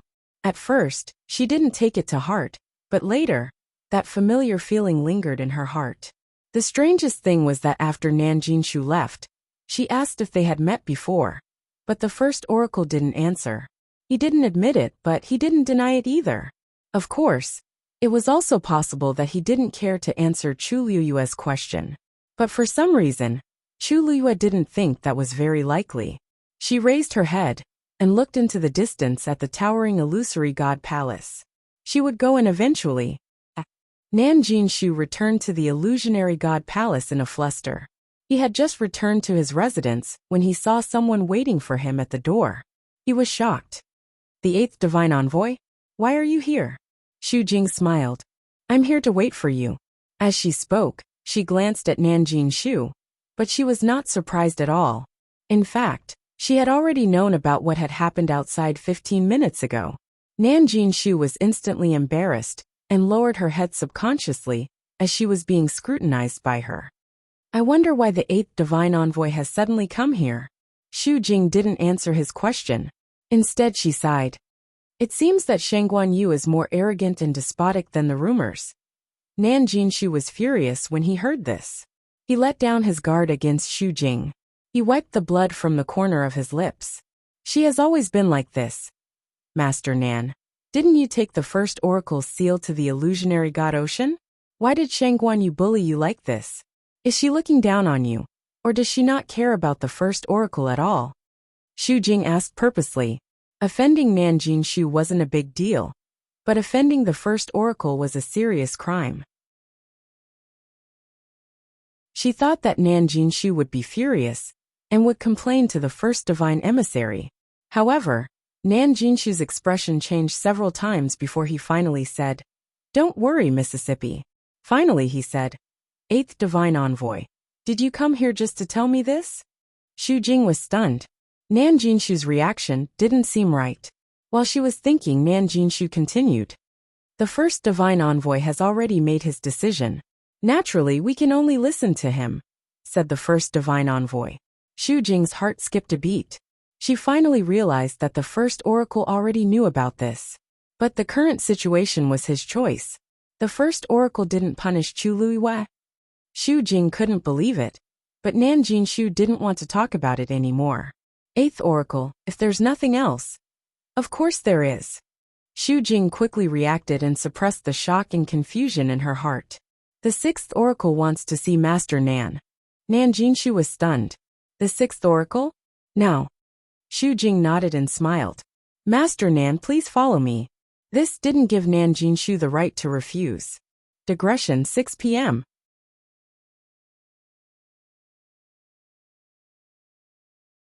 Chapter 23:15. At this moment, Chu Luiyue and Mu Hongyu returned to their residence. After the two entered the room together, Chu Luiyue found a pen and paper and drew the spatial layout under the illusionary god sea for Mu Hongyu. This was actually very difficult. Under the illusionary god sea, countless spaces intertwined and overlapped, and were constantly changing. Even 1/10 of it could not be represented by the drawing on the paper. Fortunately, after the stones rolled out, they each froze a part of the space with the divine realm, which helped Chu Luiyue a lot. In addition, Mu Hongyu stood on the silver bridge and watched for a long time, so she was aware of the situation under the illusionary god sea. Therefore, she could understand it. After a while, Chu Luiyue finally stopped writing and handed over the map in her hand. Mu Hongyu took it and glanced at it. She was surprised. "Luyu, how do you know so much?" These were all invisible and intangible. Her control of space was not top-notch, so it was reasonable to say that she could not give such a map. Chu Luiyue was about to speak when she saw Chang Wanzhou come to the door with tea in his hand. She smiled and waved. "Little Zhou, come in." Chang Wanzhou walked in, came to Chu Luiyue's side and poured her tea. It was the familiar taste of ginger tea. Chu Luiyue reached for the cup. The temperature was just right. She took a sip, and her lungs instantly warmed up. A unique fragrance with a hint of bitterness gradually diffused. Chu Luiyue narrowed her eyes comfortably, and her bright eyes almost curved into a crescent moon. Not to mention anything else, Xiao Zhou had always done well in these matters. However, he was now a god. It was really a waste of talent to serve her like this. Chu Luiyue held the tea and said, "Little Zhou, don't do these things in the future." Chang Wanzhou froze, and a trace of panic flashed in his eyes. "Master thinks I didn't do well?" Chu Luiyue hurriedly waved his hand. "Of course not. However, with your current status, doing this is really a waste of time and energy. These are only trivial matters. Master's matter is not a trivial matter." Chang Wanzhou pursed his lips and interrupted her, which was rare of him. Chu Luiyue was stunned. She looked up and saw his stubborn face. "How stubborn?" Chu Luiyue sighed in her heart and could only say, "Then, just pretend I didn't say anything?" Chang Wanzhou gently nodded. A few strands of messy golden hair hung down from his forehead, covering the ripples in his eyes. Only his rose petal-like lips, which were slightly raised, revealed some of his emotions. Chu Luiyue helplessly held her forehead and smiled. Forget it. He could do whatever he wanted. Now that he had become a god, he was no longer as easily bullied as before. Chu Luiyue retracted his gaze and looked at Mu Hongyu. "Here's what happened." Then, he told Mu Hongyu everything that had happened in the illusory god sea. Mu Hongyu was shocked and couldn't come back to her senses for a long time. So, your stones can suppress the space turbulence in the illusory god sea? Chu Luiyue shook his head. Strictly speaking, it's not suppression. At most, it's just temporary. After all, Those are the divine realms of the great gods, and their power is limited. She could feel that there was an extremely shocking power in the illusory god sea. It was not something she could resist at the moment. But at that time, this power had not erupted. Mu Hongyu was stunned for a while. Suddenly, she remembered something and asked in a low voice. Then, what if it's the gravestone of the great gods? She knew the origin of the pile of stones. Chu Luyue had gone to the Godslayer mound and obtained them from the tombs of the great gods. According to Chu Luyue, there were not only tombs of the great gods, but also of the great gods. Hearing her say this, Chu Luyue was also dazed. I really didn't think about it before. When she went to the Godslayer mound, her strength was limited, so she only stayed in the tombs of the great gods for a while. As for the area of the great gods, she really didn't go there. Normally, the gravestone of the great gods should contain more power, but no one can guarantee that the situation there will be the same as the great gods' tombs. Chu Luyue murmured. Back then, these stones had taken the initiative to follow her. But who could be sure that the same thing would happen a second time? The great gods were much more powerful than the great gods. Mu Hongyu wrinkled her nose. What if? If she could really bring back the gravestone of the great gods, then it wouldn't be a problem for Chu Luyue to deal with the Mirage God Ocean. Chu Luyue tapped her hand on the armrest and fell into deep thought. Mu Hongyu's words made sense. After all, she didn't expect these stones to choose to follow her. Maybe she should find some time to go to the Godslayer mound again? Once she succeeded, her battle prowess would rise to the extreme. Chu Luyue was tempted. The palace of the Mirage God. Nan Jinshu followed Xu Jing to the residence of the sixth oracle. As soon as he entered the courtyard, Nan Jinshu smelled a faint bitter medicinal fragrance. He felt a little strange. The sixth oracle didn't seem to be a celestial physician. Why would there be a medicinal smell here? Xu Jing turned to look at him and said, The sixth oracle came back recently. The sixth divine emissary has just returned from outside and is currently recuperating. You just have to answer whatever he asks later. Nan Jinshu immediately said, Yes. Only then did Xu Jing step forward and knock on the door. Sixth oracle, Patriarch Nan is here. A moment later, a hoarse voice came from inside. Come in. Xu Jing gestured at Nan Jinshu with his chin. Nan Jinshu was startled and pointed at himself. I'll go in alone. Won't the eighth oracle come with me? Xu Jing smiled. The sixth oracle wants to talk to Patriarch Nan in private. I won't disturb you. Nan Jinshu was a little nervous, but he nodded and went in. Xu Jing closed the door. Creak. Nan Jinshu felt inexplicably nervous as he listened. He had been here for a while, and this was the first time an oracle wanted to see him. Nan Jinshu. The voice came from behind the screen. Nan Jinshu cupped his fists and bowed. Greetings, sixth oracle. Are you sure the third music score is in the god-slaying tomb? Nan Jinshu was stunned. At first, he found it strange that the sixth divine emissary knew about this. However, after thinking about it, he realized that the first divine emissary had already sent someone to investigate. He nodded. Yes. Did you tell Sheng Guanyu about this? Of course not. Nan Jinshu said hurriedly. This is a serious matter. How would I dare to tell her about it? That's good. As long as you know what you're doing. Besides, I heard that she went to the illusionary god Ocean without permission. Yes. This woman is very daring. Did the first oracle know about this?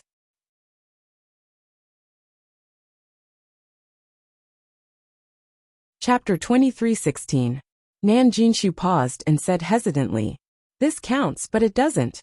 At that time, I brought the seal of the first divine envoy to the illusionary god sea. When I clashed with Sheng Guanyu, the aura of the first divine envoy gushed out from the seal and chased us out of the illusionary god sea. The first oracle didn't show up? No. Nan Jinshu was puzzled. The first oracle is in charge of the illusionary god sea. Even if he doesn't show up personally, he can easily find out everything that happens in the illusionary god sea. Besides, such a small matter shouldn't require the first oracle to make a move, right? Actually, this matter might be a big deal to him and Chu Luyue, but it was definitely nothing to the first oracle. The illusionary god sea was boundless and vast. At most, the two of them were just messing around. Why would the first oracle make a special trip for this matter?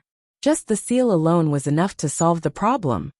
When you went to meet the first oracle, did you see him in person? The sixth oracle suddenly asked. Nan Jinshu hesitated. No. Outsiders thought that he had entered the courtyard and must have seen the first oracle. But in reality, he had just stood outside the door and said a few words. He didn't even see that person's shadow. He didn't dare to hide anything in front of the sixth oracle. As expected, the sixth oracle murmured as if he had expected this. But he also seemed a little unwilling. Nan Jinshu almost thought that he was hallucinating. Why did it sound like the sixth oracle wanted the first oracle to appear personally? And he seemed to have expected that the first oracle wouldn't meet him? You said that the first oracle came out to stop the two of you as soon as the conflict broke out? Yes. Nan Jinshu described the situation at that time. Of course, he added some details, but he didn't know that Mo Shiqian was completely uninterested behind the screen. What he wanted to know was the first oracle's attitude towards Chu Luyue. What kind of place is the illusionary god sea? In the past 10,000 years, 90% of the cultivators who trespassed there died and were buried at the bottom of the sea. As for the remaining 10%, even if they were lucky enough to escape, they would inevitably be severely punished. Even if they didn't die, they would be half dead. However, when it comes to her, it's different. He sneered coldly with a hint of mockery. Nan Jinshu felt a little uncomfortable when he heard this voice. But at this time, he didn't have time to think about this. His focus was the same as the sixth divine envoys. Sixth divine envoy, do you also find this matter strange? I originally thought that the first god's emissary wouldn't let Shengguan Yu off the hook so easily. But who would have thought that he wouldn't be punished at all? What do you think the first oracle is thinking? The thoughts of the first divine envoy are not something that we can guess. This, Nan Jinshu frowned. He could hear that the sixth divine emissary seemed to be very concerned about this matter. But perhaps because he was afraid, he did not continue to speak. All right, you can go back. Nan Jinshu was at a loss when the sixth divine emissary suddenly asked him to leave. Was he letting him go just like that? Could it be that the sixth emissary had asked him to come here, just to ask about this? But, the sixth divine envoy. Get out. That voice carried an unquestionable pressure. Nan Jinshu's heart skipped a beat. He didn't dare to ask any more questions and quickly retreated. Mu Hongyu left with the map that Chu Luyue had drawn. She still needed to go back and take a closer look at the situation below the illusionary god ocean. Also, she had to break through to the Mahayana realm as soon as possible. After Mu Hongyu left, Chu Luyue asked Xiaozhou to leave as well. She sat alone in her room to think. Now there were a lot of things that she needed to solve. She hadn't finished her star path yet. This was the fastest and most suitable way for her to enter the illusionary god palace openly. Suli had been in the illusionary god palace for a while, and would carefully investigate the situation from time to time. But after all, she was under the watchful eyes of the god's emissaries. There were many things that Suli did not dare to go overboard with. So the information that she could find was limited. Until now, there were still no clues as to the whereabouts of Dugu Mabao and Lan Xiao. Chu Luyue could basically conclude that the two of them were trapped in an extremely secretive location in the illusionary god palace. It would be impossible to rely on Suli alone to find them. She still had to go in. At the same time, the third Guqin score was also very important to her. She had to think of a way to get information from Nan Jinshu. If she guessed correctly, the third Guqin score was still in the Divine Ruins world. And the two gods' emissaries, Jiu Long and Shi Yin, who had left earlier, were probably looking for the last Guqin score. Unfortunately, the two of them had already disappeared without a trace, leaving no clues behind. And Diwu Zhangzi, who was trapped in the illusionary god ocean. What kind of person was the first god's emissary? You are. A low and pleasant voice sounded. Chu Luyue turned around and saw Rong Xiu walking in. He came in front of Chu Luyue. Seeing her frown, he reached out and smoothed her brows. What are you thinking about? Why are you so tired? Chu Luyue held his hand and rubbed her face against the back of his hand. It's still those. Rongxiu smiled and hugged her. He leaned over and kissed her hair. Tell me about it. Miss Shengguan. I have something to do. Zhao, who had just walked to the door, was originally smiling. But when he saw the cold and noble figure hugging Chu Luiyue in the room, he was shocked and stunned. Why was she here?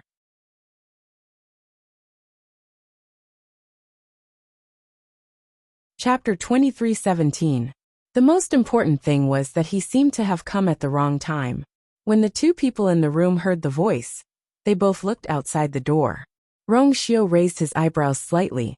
This is, Ming's heart trembled violently. He originally wanted to run away, but it was obviously too late now. If he wanted to go in, he really couldn't move his legs. Chu Luiyue raised the corners of his lips slightly. Lord Ming, why are you here? Please come in. He didn't dare to disobey Madame's orders. Silently holding his breath, he walked stiffly and braced himself to enter the house. Chu Luiyue stood up. Rongxiu, let me introduce you. This is Lord Ming of Jinbao Pavilion. He usually treats me very well, and has helped me a lot before. Rongxiu's thin scarlet lips curled into a smile. I see. Lord Ming, I've heard a lot about you. Ming Shu's legs went soft. He barely restrained his urge to kneel down and bow. He forced a smile. You flatter me. I've heard a lot about you too. Ha ha ha. Rongxiu laughed. Since Lord Ming has taken good care of you, as her husband, I naturally have to thank you properly. Ming Shu repeatedly said that he didn't dare. But it's just a small matter. It's not worth mentioning. At this moment, he was extremely grateful to the second master. If it weren't for that person's reminder, he wouldn't know when he had offended Madame. How could he stand in front of this person and talk to him like this? Chu Luiyue raised his hand. Lord Ming, please sit down. You can talk slowly. How could Ming Shu dare to sit down? He coughed, waved his hand and said, No need, no need. I'm here today, because I have something to tell you. I'll leave after that. Chu Luiyue looked at Ming Shu, and felt that he was a little strange today. He seemed very nervous. It must be a big matter for you to personally solve the case. Please speak. Ming Shu tried his best to make himself look as calm and composed as he usually did. He said, It's like this. I came here this time to ask you if you've been in contact with Mu Yafeng recently. Chu Luiyue was stunned. Mu Yafeng? No, why? You frowned. Actually, it's nothing much. It's just that Mu Yafeng has continued to walk the star path since yesterday. Furthermore, in a short span of one day, he had broken through 3 great Grandmaster Xian formations. I thought it was a little strange, so I thought I'd come over to ask you. Look, Lord Ji thinks that I revealed the contents of the mythical flame diagram to her? Chu Luiyue immediately understood. Please don't misunderstand. Zhao hurriedly explained. I just feel that this matter is really strange, so I wanted to ask you for confirmation. After all, those Xian formations were extremely difficult to decipher. Previously, she didn't make any progress for such a long time, but now she's suddenly improved by leaps and bounds. Chu Luiyue nodded in understanding. What Lord Ji said makes sense. Previously, Senior Xiao Ran had also said that he had spent several years on those great Grandmaster level profound formations before he had barely comprehended them. Originally, according to his speculation, Mu Yafeng should also need a long time to decipher the Xian formation. Previously, she was busy with the illusory god Si, so she didn't know that Mu Yafeng had made a move again. Now that she heard it, she also felt that it was very strange. The mythical flame diagram is a treasure of Treasure Pavilion. When I agreed to help copy it, I already knew the rules. I would never easily reveal it to outsiders. I didn't even reveal it to my subordinates. Lord Mingshu, you can rest assured about this. You hurriedly said, Of course I believe in your character. I have no intention of doubting you. Heavens! He was really just curious, so he came over to ask. Who knew that he would bump into this person? Wasn't this suspecting that there was something wrong with Madame? Even if he was given 10 more guts, he wouldn't dare to do this. If he had known that this person was here, he would never have stepped into this courtyard. Chu Luiyue smiled. I know that Lord Yu has no ill intentions. Actually, it's not just you. I also feel that it's a little strange. Mu Yafeng's talent is not bad, but with her own strength, it is indeed impossible for her to decipher 3 Grandmaster Xian formations in such a short time. Chu Liuyue's words were tactful. In fact, it should be said that it was absolutely impossible. If she had this ability, she wouldn't have dragged her feet on the Star Passage for so many years. In the eyes of many people in the Illusory God Palace, Mu Yafeng was already a rare genius. But in Chu Liuyue's opinion, but it was fine. Mingshu heaved a sigh of relief and said, not only that, she hasn't finished yet. She's still on the Star Passage. When I came here just now, I passed by and took a few glances. There was a bit of an irresistible force. Chu Liyue was a little surprised. You mean, she plans to directly finish the Star Passage and enter the Illusory God Palace? Mingshu paused. It's hard to say, but if her performance is still like this, then it might really work. Chu Liyue frowned slightly. In fact, she didn't care much about Mu Yafeng. But this matter was really strange. Otherwise, she wouldn't have made a special trip. I'm here today mainly to talk about this matter. It's up to you how you think. Mingshu said. Chu Liyue nodded. Thank you for reminding me, Lord Yu. Mingshu waved his hand. Then, if there's nothing else, I'll leave first. There are still some things to deal with in the treasure pavilion. Hearing this, Chu Liyue didn't ask him to stay. I'll send you off. No need, no need. I took the liberty to disturb the 2 of you. I'll leave now. How dare he really let the 2 of them send him off? As he spoke, he walked outside. Take care, Lord Yu, Rongxiu said lightly. Mingshu staggered, but a figure suddenly appeared in front of him. He steadied himself and looked up. Suddenly, the corner of his eyes twitched. Yin Qing stood with his sword in his arms. There was no expression on his handsome and cold face. He just looked at him quietly. Yu quickly swallowed the rest of his words, nodded slightly, and hurried away. For some reason, his footsteps became faster. Almost in the blink of an eye, he had already opened the gate of the courtyard and slipped away. In such a hurry. Chu Liyue looked at Yu's back and muttered in a low voice. The person he just mentioned, is she the one who asked you for the mythical flame diagram? Rongxiu tilted his head and asked. Chu Liyue nodded thoughtfully. That's her. However, based on my understanding of her, she shouldn't be able to do such a thing. Even if she went back to cultivate in seclusion for a while, she shouldn't have advanced by leaps and bounds. The 7th Oracle values her very much. I don't know if she went to consult him. Rongxiu raised his eyebrows slightly and said lightly, the 7th Oracle really doesn't have good taste.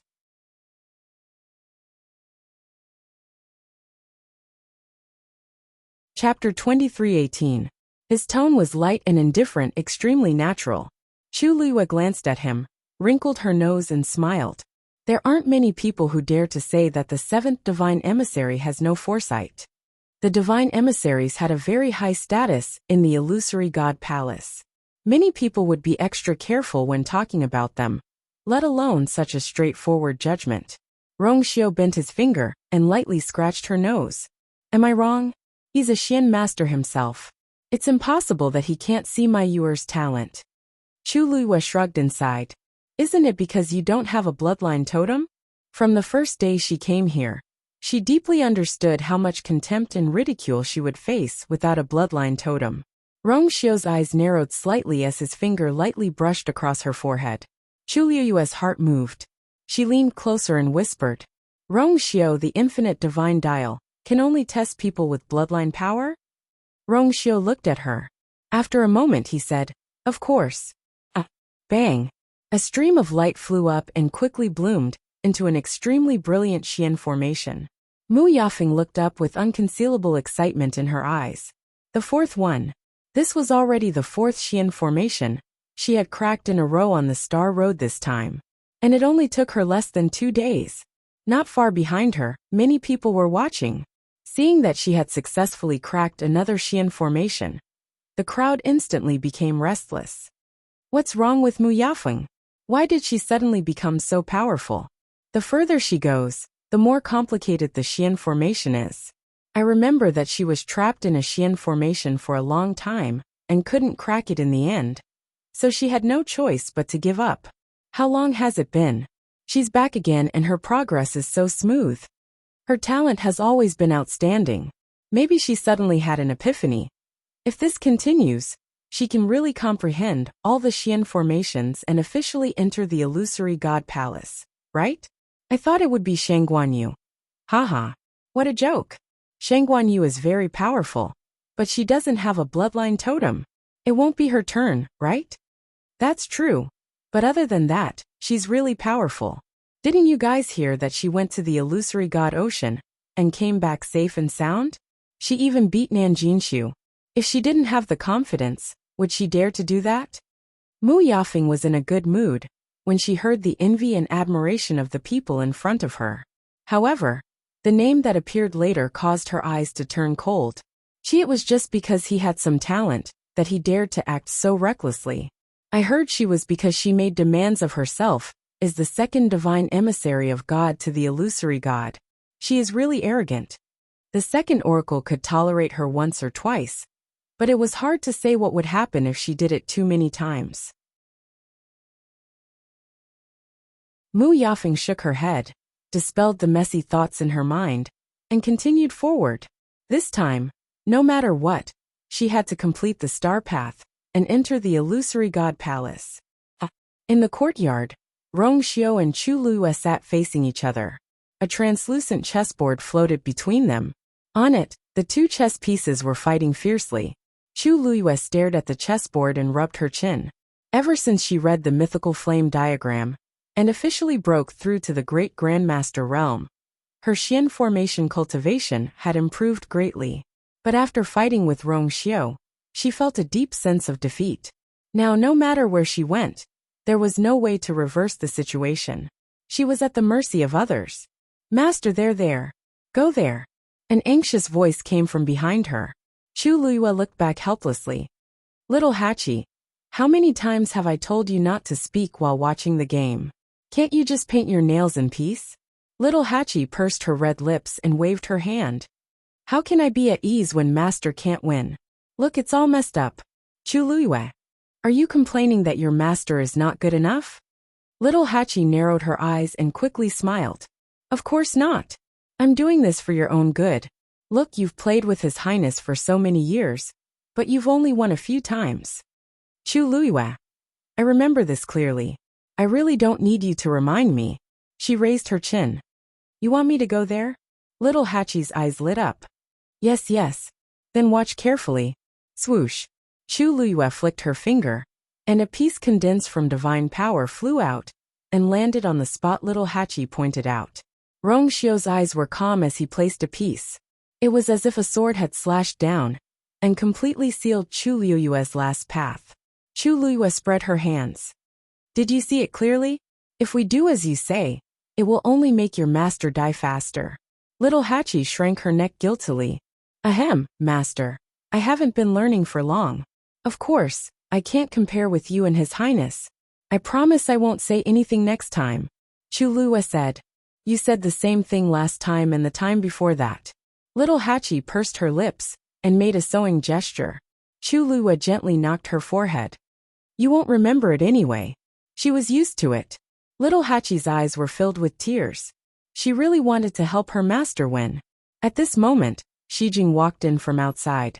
Chu Luiyue was a little surprised. Shijing, where did you go? She didn't see Shijing after returning from the illusionary god sea.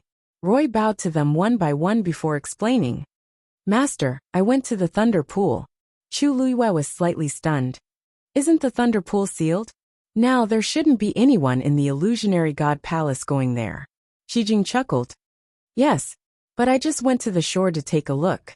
I didn't do anything else. Chu Luiyue laughed. All the Tianlei in the thunder pool have been frozen. What's there to see? Shijing said. Nothing. Master, there are a lot of Tianlei in the thunder pool. The second oracle, and the others only sealed the upper layer, but the lower ones are still fine. Chu Luiyue frowned slightly. Oh, how do you know? This matter was extremely confidential and hidden. Ordinary people definitely wouldn't be able to guess. Shijing paused. Just guessed. The Tianlei power below is still wandering around. If you stand close and take a closer look, you can see it. Chu Luiyue looked at him meaningfully. Shijing. Sigh. You.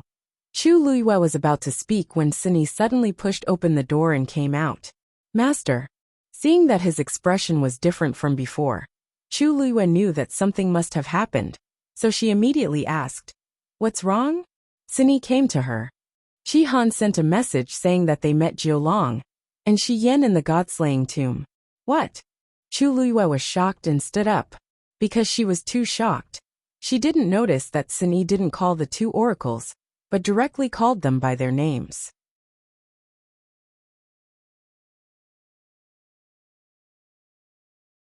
Chapter 23:19.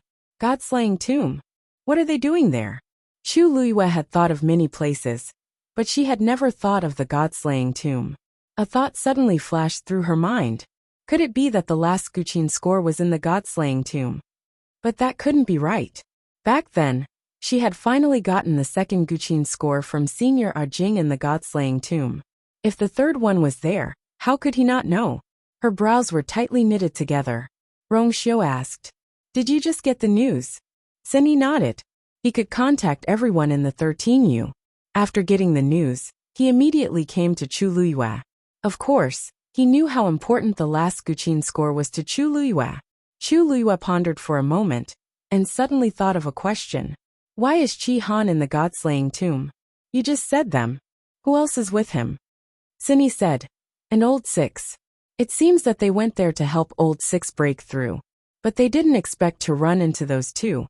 Chu Luiyue froze. Shi Han and the others haven't seen Jiulong and old six. How would they know who they are? Sini explained. They haven't seen those two, but they know that you're in the Illusion God Palace, and know a thing or two about this place. Besides, those two are above the God level. Even if they don't know who they are, once they use their strength, it's hard to imagine. That's true. This made sense. Rongxiu's eyes fell on Chu Luiyue. What's your plan, Yuer? Chu Luiyue was silent for a long time before she finally took a deep breath. To the god-slaying tomb. To go to the god-slaying tomb, they had to leave the heavenly gate. Not to mention Jinyan Lai. Even Chu Luiyue felt that this trip was too troublesome. But they still had to go. For the sake of convenience, this time, Chu Luiyue and Rongxiu went together, and no one else was brought. When the two of them arrived at the gate of heaven, there was no one there. In fact, most of the time this place was empty. Who would come to the heavenly gates to play? Wasn't that just looking for trouble for himself? Last time, it was because of Nan Jinshu's incident that caused such a huge commotion. However, now that Nan Jinshu had returned to the palace of the illusory god, and was staying there obediently, there was no need to mention the others. Looking at the barrier in front of him, Chu Luiyue didn't hesitate. He raised his hand and pressed it. Buzz, a ripple spread out. Chu Luiyue turned around and looked at Rongxiu. The seventh divine envoy is in charge of the gate of heaven. If there is any movement here, he will immediately rush over. You didn't see him last time, so you can meet him this time. Rongxiu smiled. Sure. The palace of the illusory god. Jinyan Lai sensed the familiar aura at the gate of heaven. His forehead twitched violently, and with a crack, he broke the brush in his hand. It's her again. This Chu Luiyue. Is there no end to it?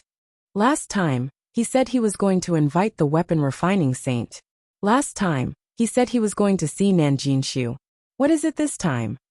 Jinyan Lai didn't want to pay attention to him, but the gate of heaven was constantly moving. Chu Luiyue was determined to go out. After a while, Jinyan Lai finally couldn't help but stand up. However, before he could walk out, a voice suddenly came from afar. Jinyan Lai. Jinyan Lai was shocked when he heard the voice. The first divine envoy? Then an illusory figure gradually appeared in front of him. However, the figure was shrouded in a layer of faint light, making it difficult to see his facial features. He could only barely make out a silhouette. Even so, Jinyan Lai recognized at a glance that it was indeed the first divine envoy. He took a quick glance and immediately looked away. He bowed his head and said respectfully, "Greetings, First Divine Envoy. May I know why the First Divine Envoy is here today?" Due to nervousness, Jinyan Lai's body was a little stiff. Ever since the First Divine Envoy went into seclusion, he had never stepped out of the courtyard. Although he did not appear with his true body, and was only a strand of his aura, this was the first time he had done so. "Don't you know why I'm here?" The voice was low and indifferent, but it carried an invisible pressure. Jinyan Lai's chest tightened. He frowned and quickly searched his mind. Recently, he didn't seem to have done anything. Why did the First Divine Envoy sound like he was scolding him? "This, please enlighten me, First Divine Envoy." Buzz! There was movement at the gate of heaven again. Jinyan Lai subconsciously turned his head to look. The First Divine Envoy had already made his move. Whoosh! A red stream of light flew out quickly and went straight to the gate of heaven. Jinyan Lai was shocked. The First Divine Envoy made his move personally. The Xian formations on the star passage can only be comprehended by oneself. Otherwise, it will be regarded as cheating. Then Mu Yafeng, what's going on? Do you want me to continue asking? Jinyan Lai's heart sank. The crimson streak of light flashed through the air at high speed. It arrived at the gate of heaven in the blink of an eye. Chu Luiyue heard the movement and looked up. He felt a little strange. This is the First Divine Envoy's aura? Noticing this, a look of shock flashed across her eyes. Then, the red stream of light landed on the barrier. The enchantment quietly opened. Chu Luiyue was stunned. After waiting for a while, Jinyan Lai didn't arrive. Instead, the First Divine Envoy made his move. What does he mean by this? Chu Luiyue couldn't figure it out for a moment. Warning? Reprimand? Rongxiu smiled faintly. Maybe the Seventh Divine Envoy is busy. Digression, very good. Someone in the comment section guessed part of the truth. 6 o'clock.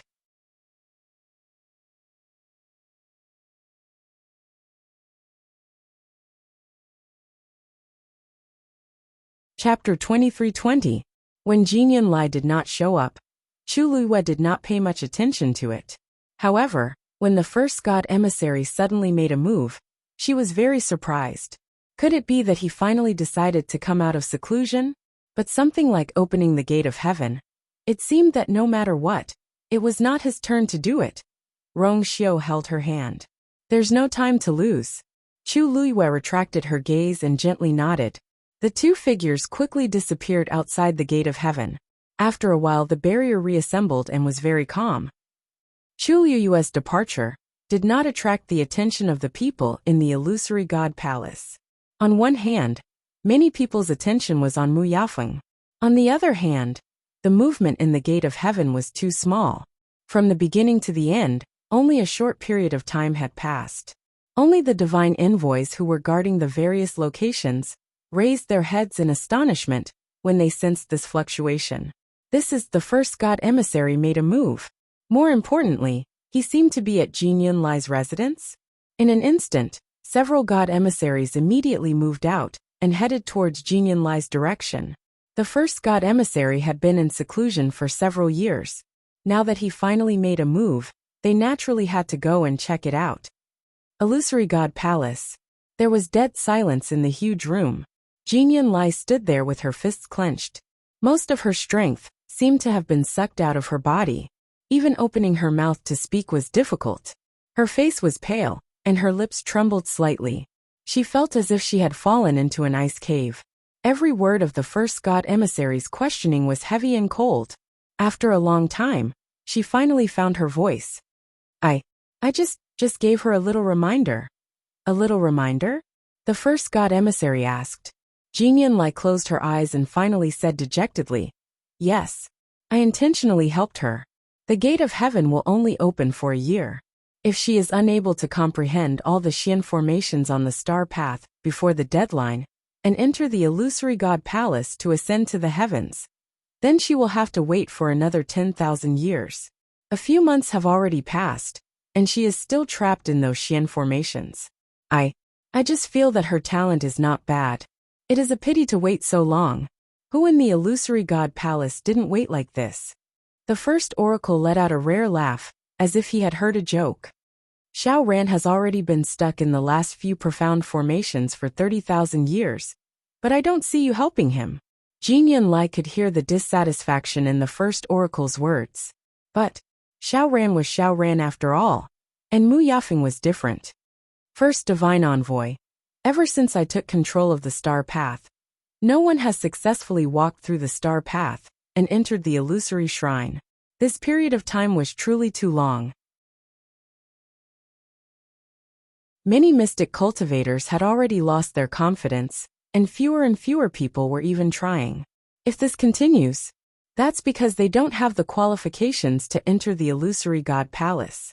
Back then, didn't you successfully complete the Star Path, and even become the 7th Divine Envoy? Jin Yunlai looked troubled. But back then, it was because Jin Yunlai felt a chill in her heart when she sensed a cold gaze on her. She immediately swallowed the rest of her words.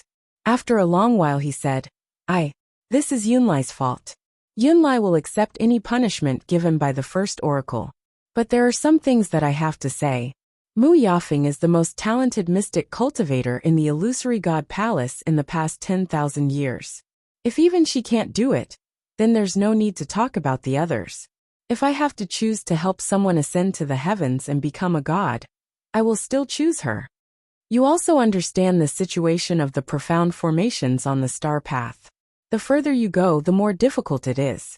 If you don't have enough talent and strength, even if someone gives you pointers, it's still useless. I admit that I helped Mu Yafeng, but she was able to succeed because of her own reasons. Besides, strictly speaking, I did give her some pointers, which may not even be as detailed as the annotations on the mythical flame diagram. If Shangguan Yu can read the mythical flame diagram, why can't Mu Yafeng? In the beginning, he actually didn't have this idea. On one hand, it was because he thought highly of Mu Yafeng, and always felt that these problems weren't difficult for her. On the other hand, he didn't have such plans before. But as time passed, the development of the situation gradually deviated from his expectations. On Mu Yafeng's side, she was unable to crack the profound formation, and was trapped in one place for a long time without any intention of continuing. On the other hand, Chu Luyue continuously advanced with the help of the mythical flame diagram, and successfully stepped into the area of the Grand Master's profound formation. If this continued, Chu Luyue might really surpass Mu Yafeng. That wasn't the result that Jin Yunlai wanted to see. Because she didn't have a bloodline totem, Jin Yunlai was biased against Chu Luyue from the beginning, and always felt that she would leave the illusory God Palace soon. Who knew that not only did she not leave, but she also caused a lot of trouble, and became the focus of the illusory God Palace. If she really took the lead, not only would Mu Yafeng be unhappy, but Jin Yunlai would also feel like she was slapped in the face. Even if Chu Luyue couldn't ascend to the heavens and become a god, as long as she performed better than Mu Yafeng, it was inevitable that everyone would talk about her. And Jin Yunlai, who was in charge of the Star Path, would naturally be implicated. What would happen in the end?